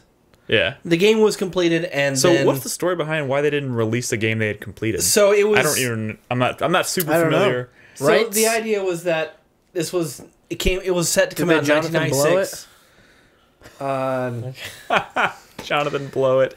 It was Oh go- my god. It was going to come out in 1996, which was the same year that the 64 was coming out, and they didn't want to get that graphical comparison of Gotcha. Mario 64 and eventually Star Fox 64. Yeah. Just this 10 frames per second running game Yep. practically, and Miyamoto had them cancel it After they had already completed it. after they'd already completed it. So they basically had to wait, like, how many years? What year was this? 96. 96. They had to 20 wait 20 years. years for us 21 to go, years. to go full circle to where people cared about the Super NES 2016. again and, like, actually really embraced these, like... 21 years. And Retro for graphics. years there have been leaked incomplete ROMs out there that people have Yeah. been trying, but Nintendo evidently they had the final version. They just did a little coding on it and then released on this little mini Super Nintendo. This is the only way to play, like, a retail released for now. Yeah. For now. Wait, is the lady fox that fox from that one game? No. No, you're talking about the she was blue. GameCube. She was you're talking Crystal about from Star Fox Adventures. Right. Jesus, how do you know that? I mean, Oh my God! Did you play Star Fox no, Adventures? I did not. Oh I just think God. that game was Nintendo interesting for what it deprived us? was About to eject you from this podcast. before it became what it actually is. Whoa, that's not the Great Fox. What the fuck? So this Star Fox 2, Is that what it was called? Great Fox? this is not the Star Fox you are traditionally used to. Well, yeah. the Where one you're I'm going used on to a is set Star amount of Fox 64. courses, eventually towards Venom, and you're doing boss fights at the end of each map. That's not what you do in this game. This is basically an RTS. What? The idea is that Andros has returned after surviving Star Fox 1. Of course. This is the first actual game where they're not rehashing bullshit. Or rehashing the same fucking story. Okay. This is a sequel. Although I'll be Andros fair, has returned. I have not brushed up recently on my Star Fox lore. and he's so. launching It's this. super deep and complicated. He's launching an assault on Corneria. The idea is that you are sent out to intercept and prevent damage from being caused to Corneria. Everything is kind of real time. So the idea is you have this map that you're flying around, you're going to set points, and you're intercepting fighters and missiles and carriers. And, Are you still and doing moving? Are you boss constantly fights. moving forward like you were in like Star Fox? No, 64? those courses they really aren't in here. So this is like a free run, like free. You can So fly. there is that. any This direction is you like a prototype all range mode, where you're going to these locations where these enemy objects are, and you're flying around and you're trying to destroy them. Okay. But they're really super quick. Like one of these will take you about a minute maximum. Oh, wow. What? Yeah. No. Well, how many are there this in is, the game? This is what I've been told. In the design of this game, evidently Miyamoto, he didn't like the way how long the original courses were in Star Fox. He told him to shorten it. Isn't Star Fox So that's also? what's basically Isn't the fun. original Star Fox also really short? I mean, it is a short game, but the levels were 5-10 minutes long compared to Yeah. this. Yeah. Yeah, I on? could imagine them being a little bit longer than... So yeah, it's an all range mode without the ability to go vertical. Yeah. You can you can move left and right in a set arranged area, and you're just sent on these objectives that you're supposed to do, and it's kind of fucking lame. I think I've heard that too. It's really kind of fucking lame. I really miss those. Oh God, help us! Why is this happening? We're looking at a Don't let it delightful distract you, slideshow. Chris Davis. Don't let it distract you. I know it's Keep hard. talking about Star Fox Star 2. Fox 2. Maybe. So the- you can play as 6 different characters. You get the original 4, Slippy. plus you get Slippy. a Mew who is a lynx, and then Lynn who's a poodle. What? Yeah, they're 2 new additions. Are they sexy? Did you not see it? I Why are you mean, asking me that? I'm sure there are already furry No. versions of them. it's a trap. It's Don't answer that question. the only time in which time stops moving is when you just get back to the map screen. Yeah. And once you do that, you can. I don't understand that choose where you statement. go. The only time time stops moving? What do you mean? This is everything happens in this game in real time. When you go into a level, if there's things happening out in the rest of the map, it'll let you know. Like Colonel Pepper or whatever his name is. Colonel Pepper? I don't know. I don't know. The dog colonel who Yeah. tells you to go on these missions. Correct. He will pop in the middle of a thing and say, "Oh, missiles have just been launched at Corneria." And you need to destroy those. You can actually exit the levels and go back to the map screen So you and can- go intercept those objectives, That's a cool idea. which is interesting.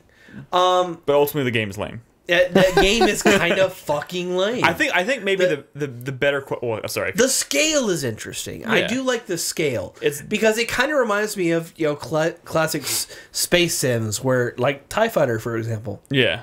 where it is this large open area of space, and you're flying towards the objective. In these carriers, you fly inside them, and you have to blow up the core that's inside. That's pretty impressive, right there. I mean, it I becomes mean, a corridor crawl For very its time briefly. and for the platform, it's pretty impressive. And then you can transform the R-wing into the chicken walker thing. I feel like I'm watching. Oh my god. Wait, so that wasn't a new thing?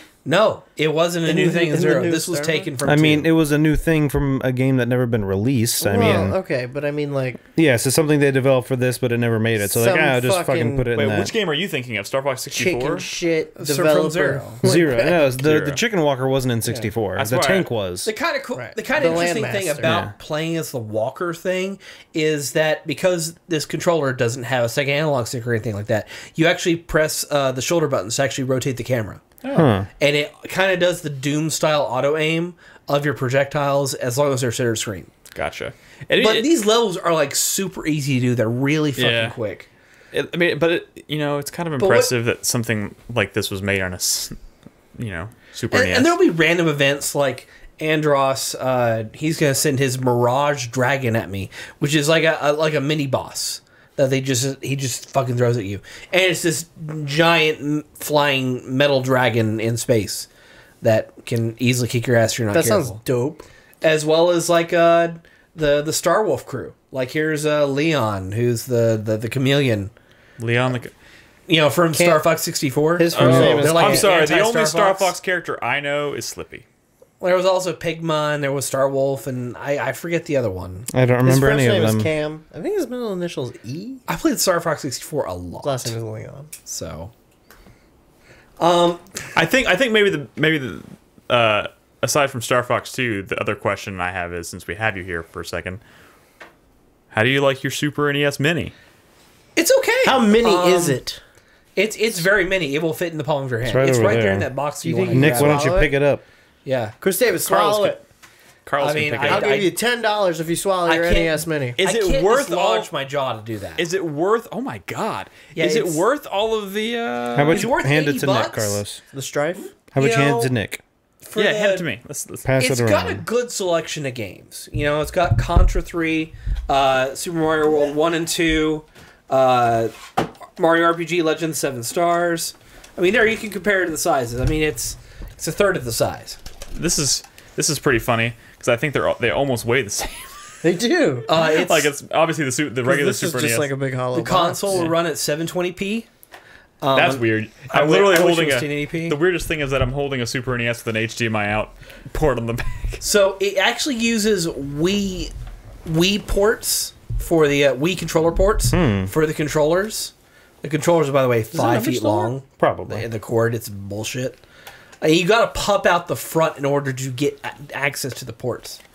Interesting. But yeah, the power and reset, they function exactly like they're supposed to. I like how Krispy has taken to suddenly dismantling the original No, Super there NES. was a little flap under it. I wanted to see.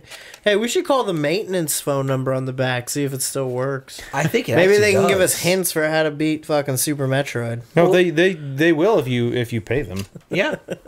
No, they will. Interesting. Oh, $2 wow, yeah, that's- $2 a minute.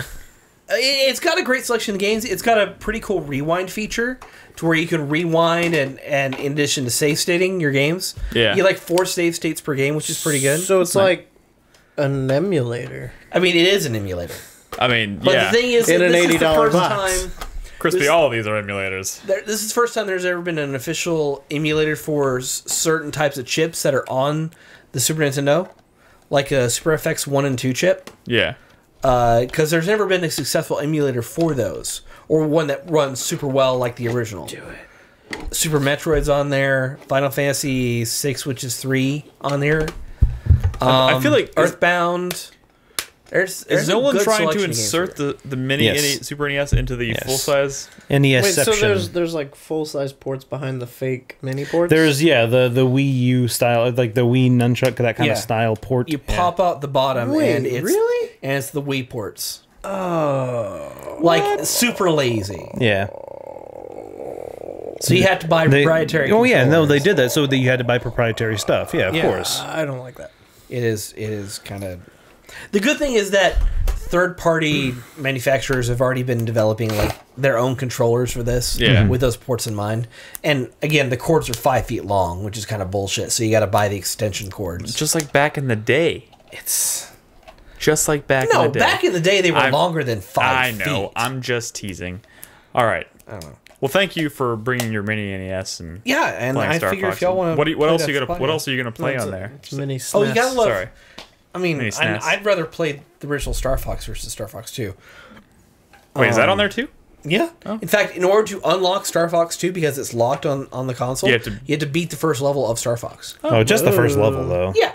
It's Or- kind of like Castlevania. Although I think there's like a Dracula X controller Chronicles. code you can enter to just bypass that. Gotcha.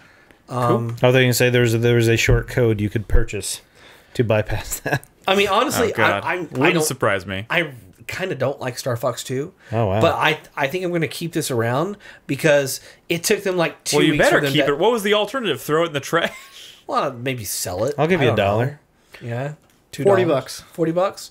That's a fair price, actually. 41. 41?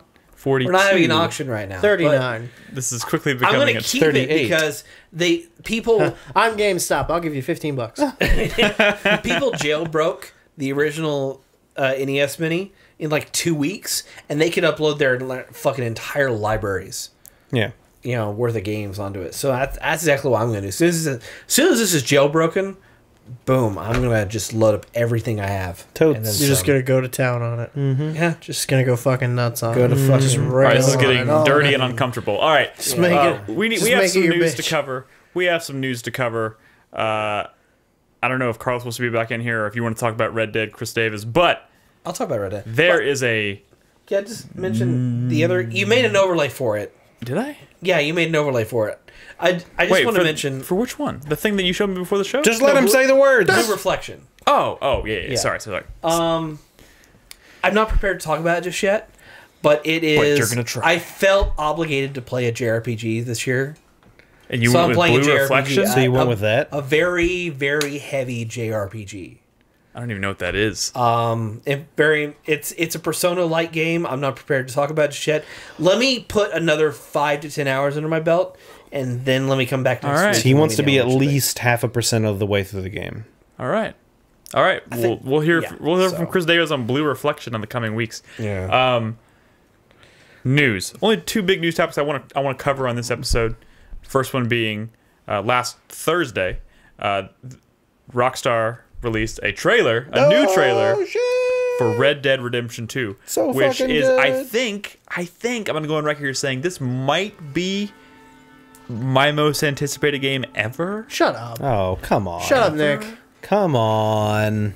Nick, pull the hype out of your Come ass. on. Yeah. I can't get it out. Come on. Nick. It's Nick. stuck. Fucking. We're all excited, Nick. You don't have a fucking monopoly on being excited about Red Dead Redemption. Fuck you. Red Dead Redemption. Fuck you. All right. Okay. You know what? I was really bummed. They hyped up this new trailer, which Yep, is by of course they honestly, did. this new trailer is fucking phenomenal. But it's only like a minute and 30 seconds long. Yep. It's kind of. I was really hoping for like a full Rockstar blown. always does that. They always just fucking tease You know they'll do like it. their Well, gameplay No, closer series to and the everything. release. Yeah, Spring which honestly, 2018. I was kind of hoping this would be the first of a series of like that. So it would be Okay, like yeah. suddenly, coming February or March or something of I mean, next if, year. if it was launching But- this fall like it was originally announced to, Yeah. then yeah, you'd see that right now. But it's yeah. not. But Oh, there's bows and arrows there's in the game. bows and arrows. There's fucking more. Like they showed a fucking bear chasing into it. They showed an alligator. Alligator eating I a can pig. rope a stallion? Well, yeah. Oh my there were- god, you yeah. can stab dudes with axes. Yeah. You can fucking rob trains. Rob train. So I'm excited for train heists. I'm excited for train. I am excited for just, dude. I get like fucking hard just looking at. So the hold world. on. So let's Calm down. So clearly, from this trailer, it is confirmed that this is a prequel because Dutch is in this, and Dutch clearly.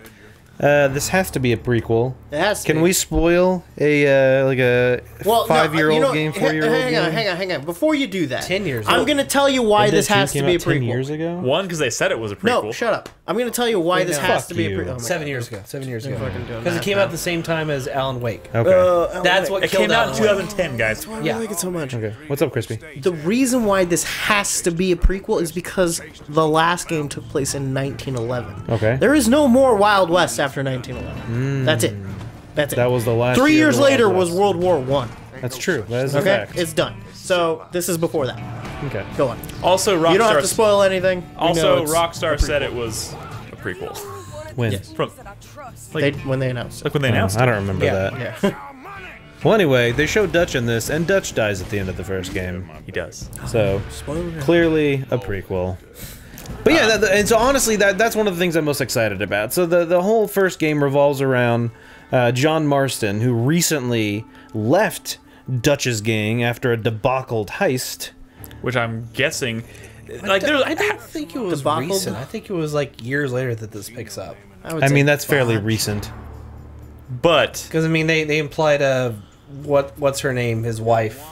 You know, Jack is like 10 years old in this. And I He's think a little they, younger. oh than yeah, that. because I don't think he had a I son when think he they was left running the with game gang. like when he was born. Fuck you. Jack was like But 17 and At the end of the game. Yeah. At the early on, he's very young, and then there's a big jump towards the end. But anyway, that's okay. That's weird. yeah, it's like nobody move. What's happening? Like, what's happening to What was our that little cinema? trash bag man?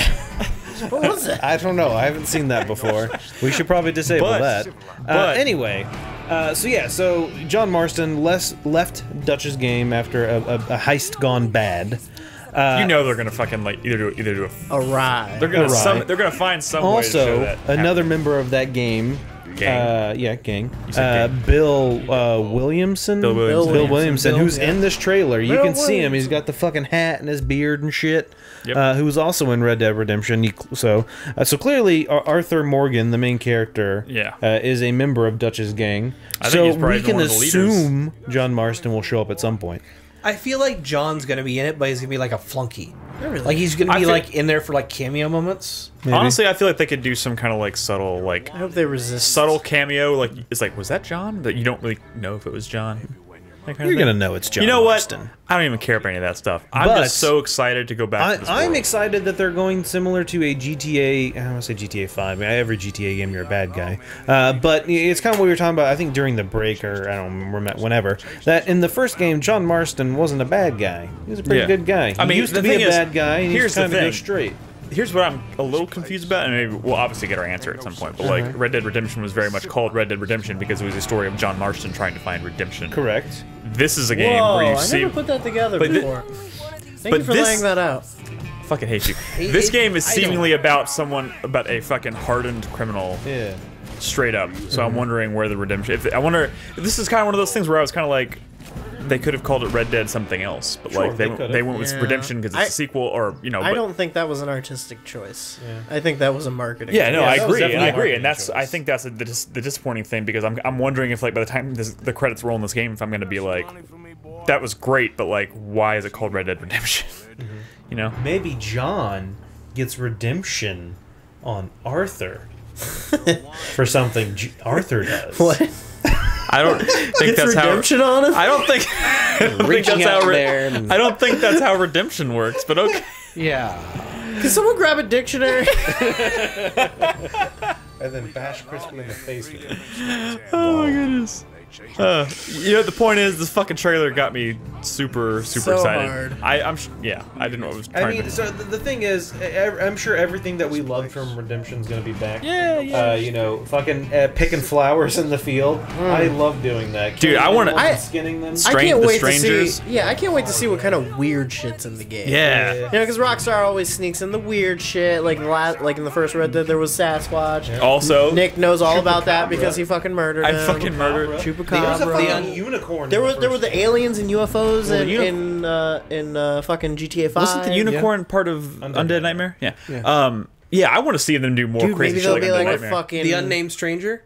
Yeah, yes. Oh, my yeah. favorite. That was Or fucking the devil. The Supposedly unnamed maybe stranger devil. was also always my favorite. probably right. He was black hat. Yeah, he was wearing a black hat. That was the mean, that That was implication. some of the coolest shit. Also, That was really cool. Also, you know what else? You know what else has There me could really be a Wendigo in the game. There could be, but you know what else I'm excited for? The fucking soundtrack, man. Oh my Dude, god. the music in the trailer already is like doing it for me. tickling my I want to balls. play like Liar's Dice. I fucking love that shit. Oh man, Five Finger Fillet. Yeah. But we got spring 2018, which I think we all kind of saw coming. but yeah. Damn.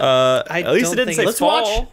let's watch a bunch of westerns before this comes out. I'm all for that. I think Actually, it's gonna get pushed back. You're yeah, wrong. it will get pushed back. I don't think it's gonna get pushed back. Spring You know, next year means spring 2 years. do you know from why now I don't in think it's gonna get Rockstar pushed back? Because Rockstar, unless I'm misremembering things, Rockstar waits until the last second to drop a release date, and they usually do that when they know it's just about ready. But like up until that point, you're gonna be like, when is it coming? When is it coming? When is it coming? And then it's like, Let's not forget that GTA 5 was coming out in like April of whatever year that was 2013. until like 6 weeks before launch, and then they pushed it way the fuck back. It got pushed back. I mean, they got real close to it, and then they pushed it back. Yeah, it could happen. I don't think they want to do that again because that sucked. that was also earlier in the PS4's life cycle, though. But it could happen. You know.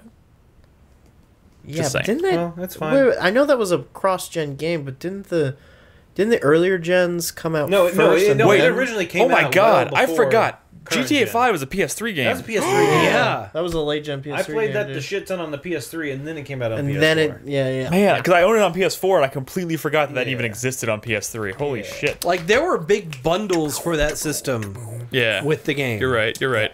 All right. Who cares? It's coming out sooner than later. Yeah, coming out next year, which is, you know, I can't Hopefully fucking before wait. we're dead. Also, yeah, true. Who knows? I hope every game comes out before I'm dead, honestly. Well, that's physically impossible. Except the bad games. you know. I hope I die before the bad games come out.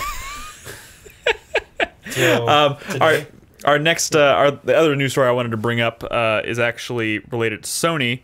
The president, the worldwide, what is his official title? He's worldwide boss. boss? Worldwide president. I can't. The Sony gang boss. What is The this? Yakuza? The president of He's of the the Sony. godfather of Sony, President right? of Sony Yeah. America, like world, whatever. yeah. Not America, worldwide. Sorry, President of Sony worldwide. Just say his name. He's president of the Andrew world. House. Did I not say his name You yet? did No, you did not. But his name is Andrew House. Andrew Andrew House House. has decided to step down after I think 6 years in that position. That was a while, yeah. Yeah, and he's been around for a lot of Sony's success following the release of the PS4. He's kind of been obviously not solely responsible, but like he's been heavily involved in a lot of the decisions that were made to kind of get PlayStation to the point where it is. Yeah. And he has stepped down. It seems very much kind of like one of the situations where he feels like, you know, he's done. He put all his money into Knack 2 and it bombed. Oh my God. I don't think that's what happened. I think, but he sounds like he's ready to move on to other things. I'm not sure. He has not said yet what he is doing in his place, but he is being replaced by John Codera, who is the deputy president, I guess, who is taking his role immediately. Might even call those vice presidents. Yeah, I guess you might. So that, you know, that's kind of big news. Part of me is kind of like, you know, whatever. It's the shuffle that we always see, Yeah, but the other it part of me happens. is kind of like Sony has such a big lead right now. It kind of makes me, you know, until he proves himself as like a competent leader of the company, I'm a little nervous. But you know, we'll see what happens. There's not really much more to say about it other than that. Yeah. Thank you for your work, Andrew House. Now let's see We what the will fuck remember you John always. Codera. Let's see what Rest John in Codera peace. can do. Rest in peace. Someone shoot off some guns. All right. The 3 fake gun salute. I was gonna do 21, but I figured Nick would do It would take a while. eventually. You just don't have the Yeah. commitment for it. Yeah, probably would. All right. So We've that's got it. Oh yeah, I keep forgetting. The There's one more, the super hype for me today. okay. Did you? Jesus. Are you gonna roll that by chance? Okay. So this is actually a recent game announcement. So Dean Dodrill, Who? he is the guy who did he Elysian. did Dust and Elysian Tale. Dust and Elysian. Yeah. That You remember that game? beautiful game. That was a really good game. Came out of Really nowhere. good. Yeah. He has not worked on a game in like almost a decade Well, now. to be fair, he was probably working on a game, Yeah. Well, it but turns he hasn't. out He hasn't released a game. it's I've turned out not heard of this. it's this game. It's called Never Stop Sneakin'. What? Literally, It is a 100% Metal Gear Solid Oh, yeah, 1 you could tell from the green. parody. No, just what- It is amazing. Oh my god. First of all, the game is specifically called Never Stop Sneakin', not sneaking, sneaking. And with an apostrophe. Yes. Yeah. There was And an you apostrophe. can't hear it right now, but there is a full-on parody version of Snake Eater going on right now. Shut up. Dude. Dead serious. But wait till you get to like. That's the wrong Vice game. President Is that a high D? Helicopter. I mean, it's supposed to be very much just a Metal Gear in general spoof, but like obviously lifting heavily from Metal Gear Solid 1 visually. But look at this gameplay; it looks totally crazy. Like it's kind of like isometric, you know, top-down view, but like stealth action, stealth espionage action with You know what I mean? But with like very much all the jokes are kind of like aimed specifically at Metal Gear. Dude, it looks fucking cool. The story goes is that you are tasked to infiltrate this base, being controlled by Augustus Guildenstern, who has gone back in time and kidnapped all the presidents. All of them. All the presidents. And it's your job to sneak in and defeat his cabinet of bosses, including Vice President Helicopter, who's actually a helicopter. That's a. Also, Dr. Acula, Look at their fucking who hair. may or may not be a vampire. Look at their fucking hair. Yeah, And various different. but keep going. Yeah, it's various pun-related bosses. This is also one of the situations where All the presidents. you really should All watch the the trailer with sound. What year does this take place in? I mean, Is it all does the it way up matter? through like 45? Because he can take the current. I'm sorry. Did he also kidnap Donald J. Trump? Because that could be construed as a threat of terrorist action. Well, I mean, what can I tell you? Just saying, maybe this game is un-American and needs to be taken down. Jesus Christ. Oh my god. You know what's crazy though? It's a fucking Switch exclusive. It's a Switch exclusive for Wow. now. He is heavily hinting that it's going to be on Steam, but it's launching this holiday on Steam only. Dude, Or, on you know what I Switch. think is great about this project? Well, aside from the fact that I think it looks dope as hell, is that like it could not be farther from like his last project. Like he's not pigeonholing himself into like making like stylistic Metroidvanias or whatever. Like, That being said, I would have loved that though, well, of course. I mean, because he did a fucking he amazing proved himself job. already on that genre, and now he's taking on a completely different genre.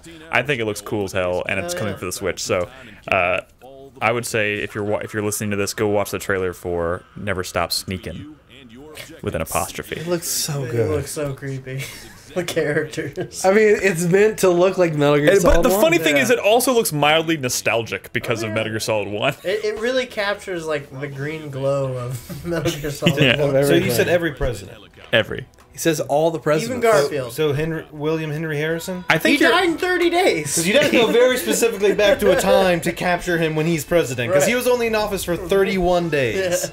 all the presidents. Okay. That's what he says. Also, I think you're asking a question.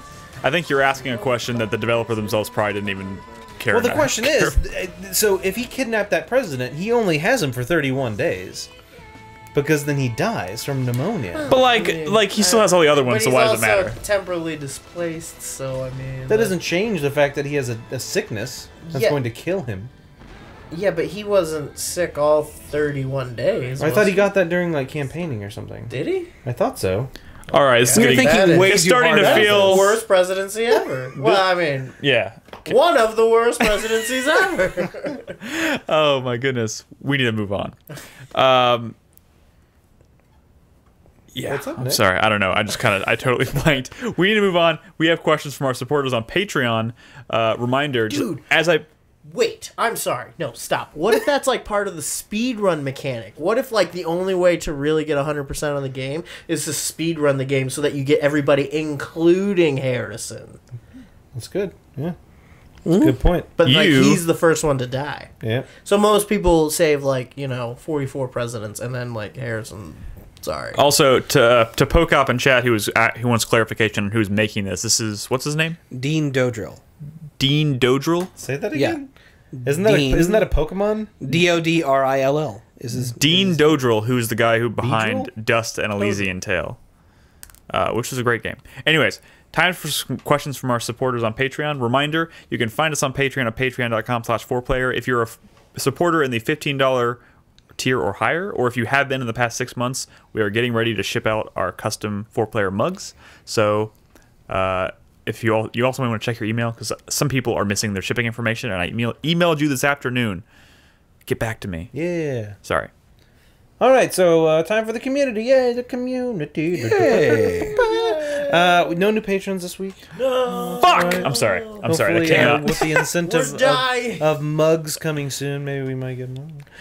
So Get the yourself a mug. first question. Oh, by this the way, week- I will be sending out mugs once we get this initial batch out. I'm going to be shipping mugs out at the end of every month. So if we get any new Post-haste. $15, any question patron can ask. Sometimes we will refuse to answer them, like this first one. We should probably skip. oh shit, what was it? Now I have That's to look from at it. Bernsey. It's a bedhead bewed question. And but like Fuck, Mary Kill. Yeah, no, I know, but like, of who? I'm Do you like, really what? want to know? Well, let me just read it. You don't have to read it out loud. But let me just Oh man, now I remember reading it. And I Filler in can't- the air. Oh, I that's don't fine. know, man. Do you really want to answer Oh, that? I'm God. just saying, like, Oh shit. That's pretty good. I mean, we can. I mean, it's up to you. Crispy is the only one. Crispy can answer it. How's that? I'm Crispy? genuinely Well, I'm curious. just saying, you obviously don't Is it have some sex with nerd Tommy Lee. shit? Okay. Oh, obviously. Why would you? All right. Fuck Mary Kill. Burns. I'd hate to say that you kill him, only because that just kind of sounds Read the like fucking it's question. eugenics or Fuck, something. Mary Kill, Tommy Jones, Tommy Lee, or Tommy Lee Jones, Rand. All right, Crispy. You're on blast here. What's? Tom Jones? The singer? Yeah, I assume so. I'm sure there are many Tom Jones. Ooh, I think Tom Jones is probably a more generous lover than Tommy Lee Jones. I so would assume fuck so. him. I mean, I would probably kill Tommy Lee Jones is a notorious Yeah, asshole. Tommy Lee Yes. Jones is an You asshole kill him. through and through. Like, anytime anyone's ever acted with him, they're like, he's a fucking asshole. Yeah, but like, Yeah. I don't want to spend all my it's- time with Tommy Lee. It's funny either. because That's true. when I was in Colorado, I was talking with Robin's family, and they were talking about because Tommy Lee, I think he lives in a small town in Wyoming, which is Yeah. where Robin's from, not the town, but like nearby. Yeah. And like it's a town of like I don't know, like 50 people or 100 people, something like that, and everybody hates Tommy Lee Jones. Yeah. Like everybody knows him because he lives there, Yeah. and it's a tiny town, but everybody hates him. Oh yeah, I totally believe that. Yeah. Just look at the guy. Resting bitch He looks face. like a raisin, dude. Resting bitch face. He looks like a white raisin. I mean, it's golden like raisin. there's a reason why his face pops up in a lot of like racist. Are you saying you're gonna marry Tommy Lee? No. I think you marry Tom Jones. Well, I might. I don't know. I mean, We already said you won't fuck Tom Jones, or so you won't fuck Tommy Lee. no. You have to you kill. can't fuck Tommy Lee. I'm sorry. You can't. That's Wait, just- who's doing the fucking? Oh. Oh. Well, this changes I things. don't think that does change things. It's still right. Yeah. I don't know how. All right, we've been on this question for way too long. Kill Tommy Lee Jones. Cool. All right, let's move on. Glad we confirmed this. Cobra asks, "What games have any you purchased that you later regretted buying?" Myself, I regretted buying Spore. So The many. game sucks Oh. once it becomes a Brink. shitty RTS. Brink. It took me 2 hours to figure out that I absolutely hated Brink, and I don't hate things that easily. Oh, Crispy's mic is dead again. Yay! I'll speak louder. Okay. Let's start with X Blades. Let's follow that up. I've got the biggest one and the most Velvet shameful Assassin. We could follow that up with Bulletstorm. What? It's a long Bulletstorm list. is not that bad. It is way too long for it's fucking good. Okay. Well, Fuck you, just Bulletstorm all is right. pretty good. Bulletstorm is a cool idea executed poorly. Brink is a poorly. bad game all around, One. All right. top to bottom. Bad game. Can I just What's up, Nick? Poorly shame all of you constructed. guys, or not shame? Can I shame myself in front of Sure. all of you guys? The Last Guardian. This is not so much about the game that I purchased as much as it is about the game that I traded in when I purchased What a it. doof. I picked up the Silent Hill HD collection. Oh, I'm sorry. This is probably my biggest, most This was greatest. in good faith, though. This is my biggest, most shameful secret I think I've Right? ever. Oh no. What I did you tr- do? What did you hawk? I traded in Silent Hill 2 on PS2 Wow. when I picked up the HD Like collection. original Original, Silent Hill. the one that I got day of release. Nick. And Nah. do you know how much it costs to get a copy of that game? Now I can't find it online for less than $150. Nick. How much did you get when you traded it in? Probably like $2. Dude, probably. I know at the time. I think I probably got like. But that being said, you 10, got it 15 in good bucks. faith, because I mean, it was supposedly going to be an upport of the game. Yeah, that you yeah. loved. And you know, honestly, like that was easily the biggest mistake I've ever made in buying and trading in games ever. I hate myself for it. I kick myself for it every day. Trust me, it's the worst. You guys can all throw No, don't fruit hate, at me. Don't hate yourself. Hate Konami. No, Because they of course. lied. Dude. They lied to you. Dude, the reason half the reason I Alright, say let's move fuck on. Konami is 'cause of Carlos, that. do you have You're one? supposed to go quickly. All of them. All of them. He regrets every game he's ever bought. You know, at some point, Chris Davis and Carlos can switch, but No. if you have an answer, For me, there was, I can't remember which one it is. I was trying to remember. There was a Scribblenauts game that I bought, and the only problem with it was just more of the same. It was too samey. Was it that one they did for the 3DS? Yeah. The Scribblenauts Unlimited I think so. or something? I can't remember what it was. Guys, this shame is amateur hour over here. Look at me. Technologically speaking, Yours is pretty bad. I don't fucking buy that many games. We just don't act as shamefully I as usually you do. Redbox games to find out if they're shitty. Back in the day before Redbox, I just couldn't afford to buy games, so I had to be very picky about what I bought. I mean, the evolution of Scribblenauts is interesting because they went from nouns to adjectives to adverbs and things like that. Guys, and that's pretty fucking cool. I can't even emulate Silent Hill 2. When I did my series run for Silent Hill 2, I had to play the HD collection. I couldn't even emulate it because I didn't have the original disc. That's unfortunate. Nick, you suck. I have a PS2. All right, moving on. I don't have a PS2. Moving on. Next question from Jerose. I never know how to pronounce it. Jerose? Yeah. What are some games you can think of that have well-designed different difficulty levels? I'm talking about the ones that don't just make enemy bullet sponges to make them more difficult, but those that alter other gameplay elements to make the game easier or harder for the players. GoldenEye and Perfect Dark. Yeah, GoldenEye's yeah, those are really good examples. That's probably why I ended up enjoying and actually playing through all the harder difficulties in GoldenEye, is because they added all the extra objectives that were unique to different difficulties. That was cool. SWAT 4. SWAT 4. Carlos says SWAT 4.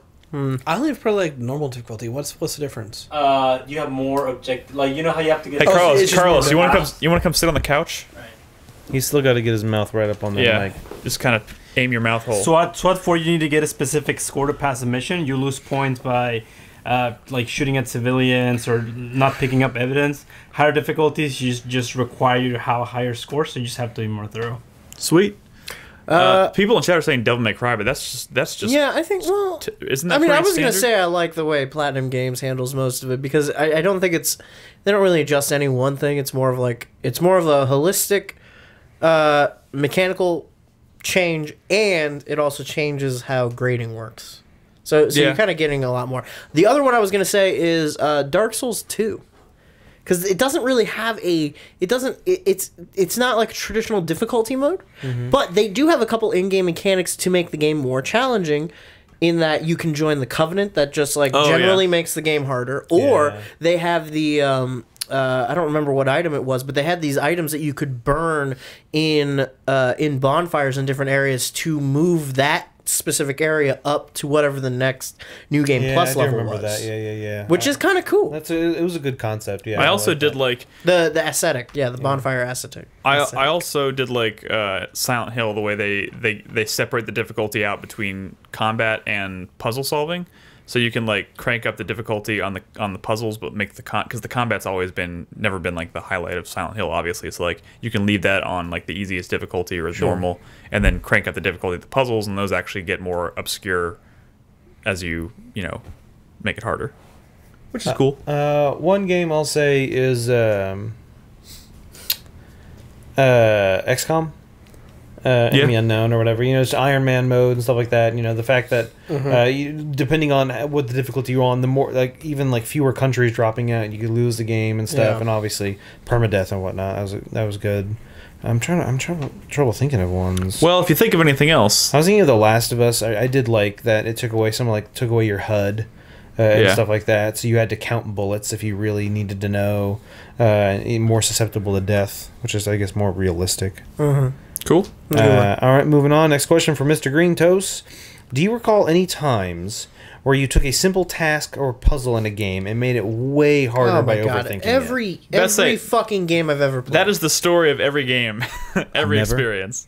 I can remember there was an early puzzle in Neverhood that I played on the stream a few years ago that it was a puzzle that had to do with filling up these tubes with water to make them make certain noises, like certain tones. Yeah. And I had assumed... Was that claymation game? Yeah. Okay, I do remember that. And I assumed something about the way the puzzle worked, where if you fucked it up, you had to drain it out and then restart, and that wasn't I don't remember the exact situation, but I remember pounding my head against that for 20 minutes, and then people were like, "Why are you doing it this way?" And then I was just so fucking pissed. Yep. I feel like that happens to me once in every game I play. I wouldn't say it's necessarily a puzzle, but the Psycho Mantis boss fight is a bit of a puzzle in and of itself. Sure. Yeah. And because I mean, first time I played that game, I didn't pay attention. I'm sure to the control several port people thing. brute force their way through that. Yeah, I brute forced my way through. Because You like, can. It's possible. unless somebody tells you, It's just and you a knew about bitch. that, like what it was implying you can do to make that boss fight The easier. thing is, Psycho Mantis pretty much straight up tells you. I think. Wait, doesn't the Colonel call you at some point and like switch controller ports? Or it's if you call him. I think. yeah, but like, yeah. but like, I feel like if like someone after a hadn't couple told you that would conversations, work, Yeah. and a game told you to switch controller ports, I feel like some people would be like, "Oh, that's weird," fuck you. and they wouldn't actually do it. Yeah. Can we go back real quick to Cobra's question? Game you regretted purchasing? Yeah. Thief. Oh, for the remake one? remake? Yeah.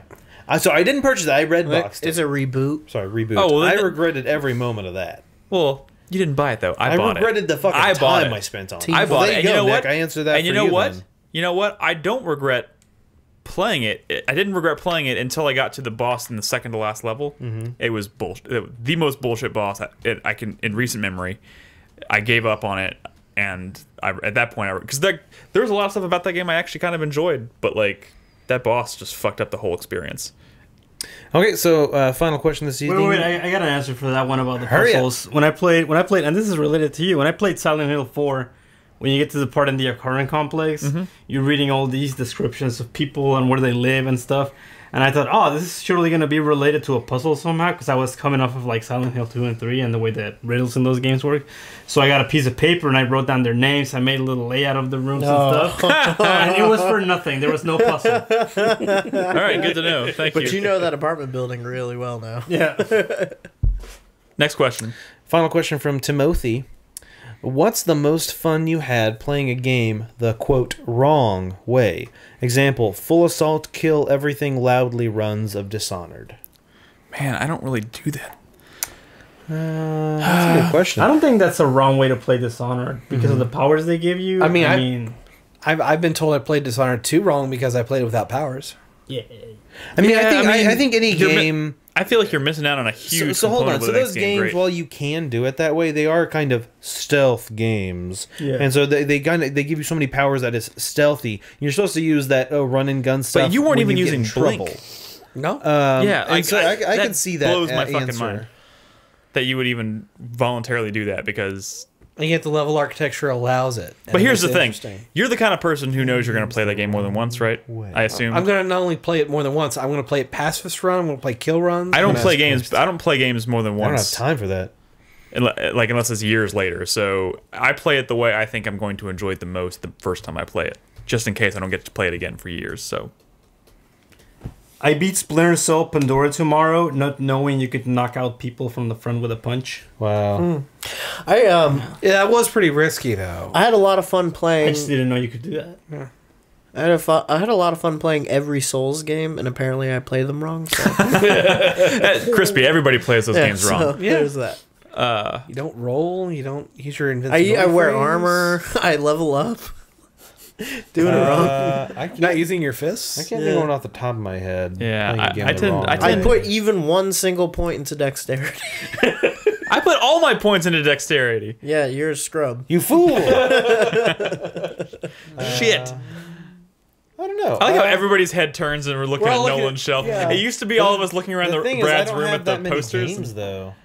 I honestly don't, because like I said, I don't buy that many games. I like to do unarmed builds on RPGs like Skyrim or Fallout.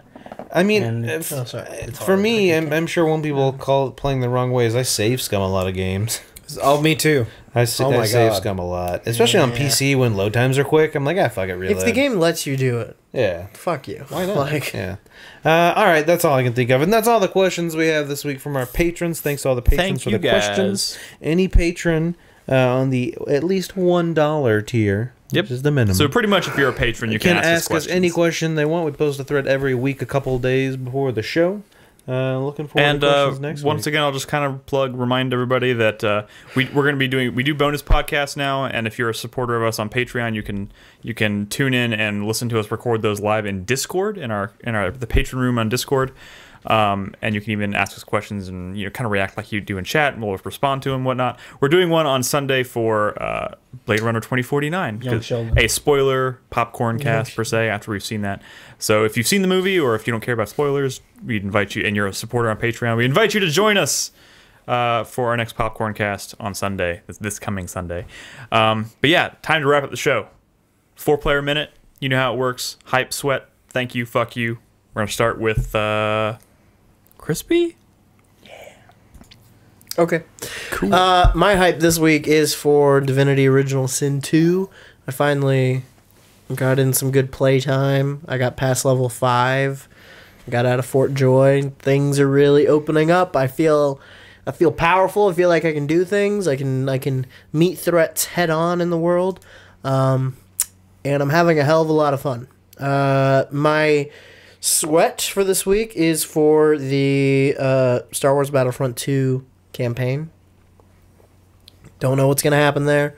I hope it's good. I hope it's worthwhile. I hope it's meaty. Hope there's enough nice there and meaty. to sink my teeth into. We'll see. We'll see. I don't know. We'll see. My thank you for the week is not so much a thank you as it is a nice. And that is that in Star Wars Battlefront 2, I was really worried about customization options because I liked the ability of like picking, if I was going to be a male or a female stormtrooper or whatever. But they don't have that in Battlefront 2. But the First Order, I did notice that like half the stormtroopers in First Order are female. So nice. Wait, are we adding a new? No, that was instead of thank you. Oh, I know, but that'd be cool. Nice. And then I guess my fuck you for the week goes to, I don't know, people, man. That's the worst. Fuck you. Just fuck you. Yeah. Is this related to people, man? Just people. Yeah. Fuck you. People. All right, my 4-player minute starts now. My hype is for Red Dead Redemption 2. That trailer got me really hyped for the game. I am excited for it. Can't wait. My hype is for Blade Runner 2049. Getting a lot of good reviews. Certified fresh, baby. Certified fresh. Excited to watch it. Glad I got to see that little behind-the-scenes Harrison Ford punching Ryan Gosling in the face. Did any of y'all watch the interview that Yes. Ryan Gosling and Harrison Ford did with? I don't even know who that was. The English woman. Yeah, it's I don't this remember. English woman did an interview, and it was just it's like a 5-minute long interview. I think she asked a total of like 2 questions about the movie, and I think they answer maybe one of them. The rest of it is just them just goofing off and drinking whiskey and laughing, and it's a fantastic interview. Cool. But it actually tells you nothing about the movie at all. Nice. My hype is for BladeNet. It is a multiplayer game that comes out tomorrow that I'm going to be playing as part of my community night I'm doing tomorrow. It is similar to like Assassin's Creed kind of prop hunty. Everyone is in a world and you have to act like an AI character while you're trying to find your target. That was something Krispy and I were big into back during Assassin's Creed, kind of spy party like. Also like the ship What as is well. this? Yeah, I don't know what this is. Soul Glove messaged me about it. What are you doing tomorrow, Krispy? You want to play it with me? Yeah, I don't think I'm. Yeah, maybe. I'll give you a code. Cool. Yeah. Hook me up, fam. Yeah. It was not Jimmy Fallon. And Sorry, then reborn. my sweat is for the project I've been working on outside of gaming, working with some wood. That's called your job. Yeah, no, not my job. But it's just It looks like it's coming along It's nicely. coming along, but it's taking a lot of time, and that's time I could be playing games. It's true.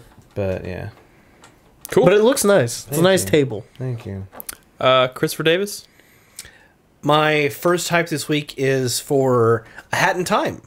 It came out today. I was a backer on didn't it when it even was on know the that. Kickstarter. And I'm gonna play the shit out of that this weekend. Let us know how it is. I mean, The one game I backed on Kickstarter that has come out so far has been a mild disappointment. yeah, it's So- what, Broken Age or No, Ukulele. I've only backed one game on I've Kickstarter. been told there's only like a couple reviews of Hat in Time right now, but the one I've been told says that Hat in Time is the N64 platformer Ukulele should have been. What? So All right, fair enough. that's pretty good. We'll talk about it later. My second hype is also for Never Stop Sneakin', because Dean Dodrill made a fantastic Metroidvania 7 years ago, And now he's gonna make whatever this and is. he has never done anything since. And now this is just fucking coming out, and it looks so good as a clone of or parody of Metal Gear Solid 1. Oh, you got to watch the full trailer and just listen Watch to it with It's sound. so That- good. That Snake Eater parody song is actually pretty good. It's pretty fucking good. My sweat is for how many games I have to purchase the next 3 weeks and Yeah. how much time I have to play them. I Good already Lord. had to eliminate one off my list. I had to. Because I got Hat in Time. I've got to still work on Blue Reflection. I've got to work. Shadow of War comes out next week. Then we got fucking Evil Within 2 next week. Evil Within 2. The week after that's We got Butthole. You got the Butthole. Then we got the Wolfenstein and the Mario Odyssey and the Assassin's Creed. Same day. And then the week after that's fucking Call of Duty and like something else. And then Battlefront. Like, fuck. We're in the home Earth. The Earth needs to add like 8 more hours to each day. We are Just to give me that time. we are in the Then final the home average stretch. life expectancy would be like 40. I'm cool with that. We are in the final home stretch of 2017. So I remembered my actual fuck for the week, and it's kind of like a fuck yeah, fuck you. It was to the social media advertising for the new Wolfenstein game, because they're just like they're putting videos just- and shit. It's just like swastikas? it's just like make America Nazi free again, not my America, no fucking Nazis. And then there are people responding, being Wow. like, "Way to get political, guys!" Like, fuck you. That was gonna be my thank like, you. Shooting Nazis is a political stance. Okay. And my thank you was going to be towards Bethesda marketing because, goddamn, they are going all in on this fucking. I'll tell you this: Oh, I when love they it. tweet about Wolfenstein, I have to actually do a double take to see if I'm reading a Wolfenstein post or if I'm seeing some kind of racist bullshit in my feed. Yeah. The people, Because I From just see the big Onion. swastikas the showing up people in my working feed. at Bethesda marketing department are probably just having a field day with it. Like, I fucking love I mean, the moment they revealed the game and they had the fucking Lassie parody, I mean, What if this we knew it was whole gonna be thing great. is just? What if this whole thing that's happened to America in the past, 10 months has really just been a big big marketing plan for Wolfenstein: The New Order? That'd be don't fucking think- New great. Colossus. People died. Yeah. It's not great, Chris Davis. Yeah. Guys. Yeah, God in the world. this is depressing. It's your turn, Nick. Oh, is it my Fuck turn? Nazis. Bring us home, Nick. That's a political Carlos, stance. though? That's a political stance, Crispy. We don't have that on our show. We don't discuss politics. Hold on, I gotta pull this up. Okay, my hype. Well, actually, I have two hypes. My first hype is Silent Hill 4. Well, actually, it's more specifically. 420. The Room. More specifically, I'm wrapping up my Silent Hill series run. And after I finish my series run, I'm going to do a top 5 that I've wanted to do for so long. I'm going to do my top 5 favorite Silent Hill games. It's a series that's near and dear to my heart, and I can't wait to actually... It's not fog. God damn it. God damn it, Carlos. God damn it. I was walking home. Did you just make that? Oh my god. Carlos, you'll appreciate this. I was walking into my apartment complex yesterday after work. And I passed this hippie, and immediately, I'm sorry, what? 2 feet later, I had an immediate contact high. Oh, that's how contact highs work. No, my God. This was like, holy I shit! just, What I just just happened love to that he me? I nonchalantly think he threw. smoked some of the LSD. I walked past the hippie. That's fantastic. Sorry, Goddamn hippies. let me finish. Can I The finish? devil's lettuce. Sorry, go ahead. Can I finish? Yes. I'm looking forward to doing my Silent Hill top 5. My second hype is for Assassin's Creed Origins. It's coming out at the end of the month. I'm getting yeah. excited. Fuck you, Crispy. I'm getting No, I No, forgot. I'm the one going. Egypt, man. I'm fucking excited to explore open world Egypt. And I don't know. I'm just. It's been 2 years. It's been 2 years since I played an Assassin's Creed game, and you know what? It feels nice having a 2-year break between games. So I'm kind of excited to play it again. My sweat goes to Middle Earth: Shadow of War. I canceled my pre-order. I said that a few weeks ago. Reviews are coming out, and they're pretty all right so far.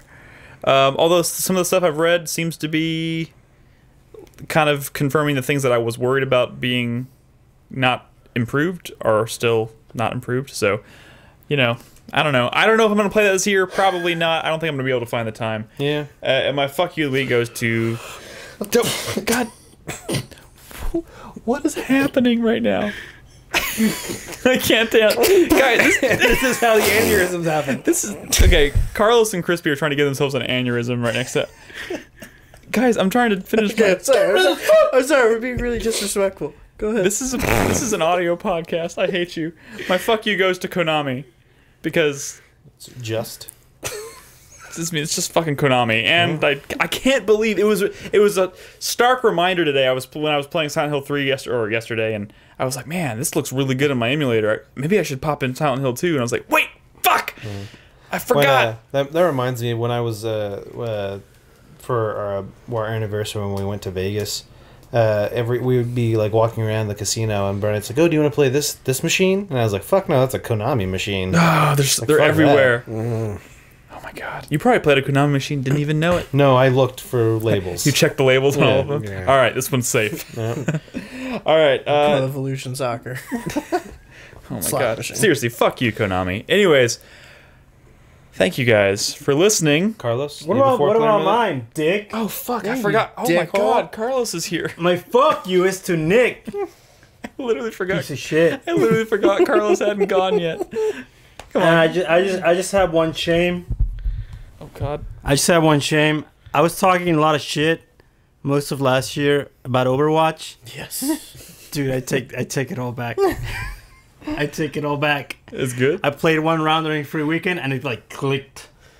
It clicked, and now I'm sitting on a stack of loot boxes. I can't wait. Oh, get those fucking epic Look at that skins. genuine excitement from Carlos. Wait till Halloween. Dog, I know. dog. My second fuck you is to myself because I scroll down the skins and it's like you can only get this during the Christmas event, and I'm like, fuck. Oh, dude, that's how they get you. Could've- That's how they guilt you into playing their events. Guess I'll be They back. show you forever what you can never have. Guess I'll be back around Christmas. Fucking casual, dude. Oh my god. Damn right. Oh my god. All right. Anyways, that's our show. Is that really all you want to do for your 4-player minute? Yeah, sure. All right. Thanks for Yeah. listening, guys. 4playernetwork.com is, of course, our website. And if you'd like to support us on Patreon, it's patreon.com/4player. And you can join our free community Discord at discord.gg/4player.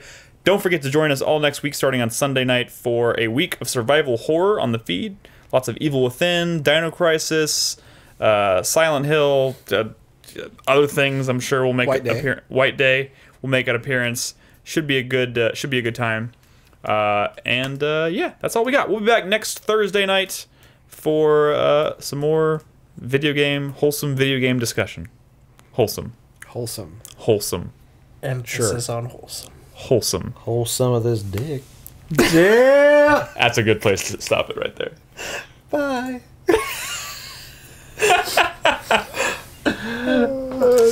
What the fuck?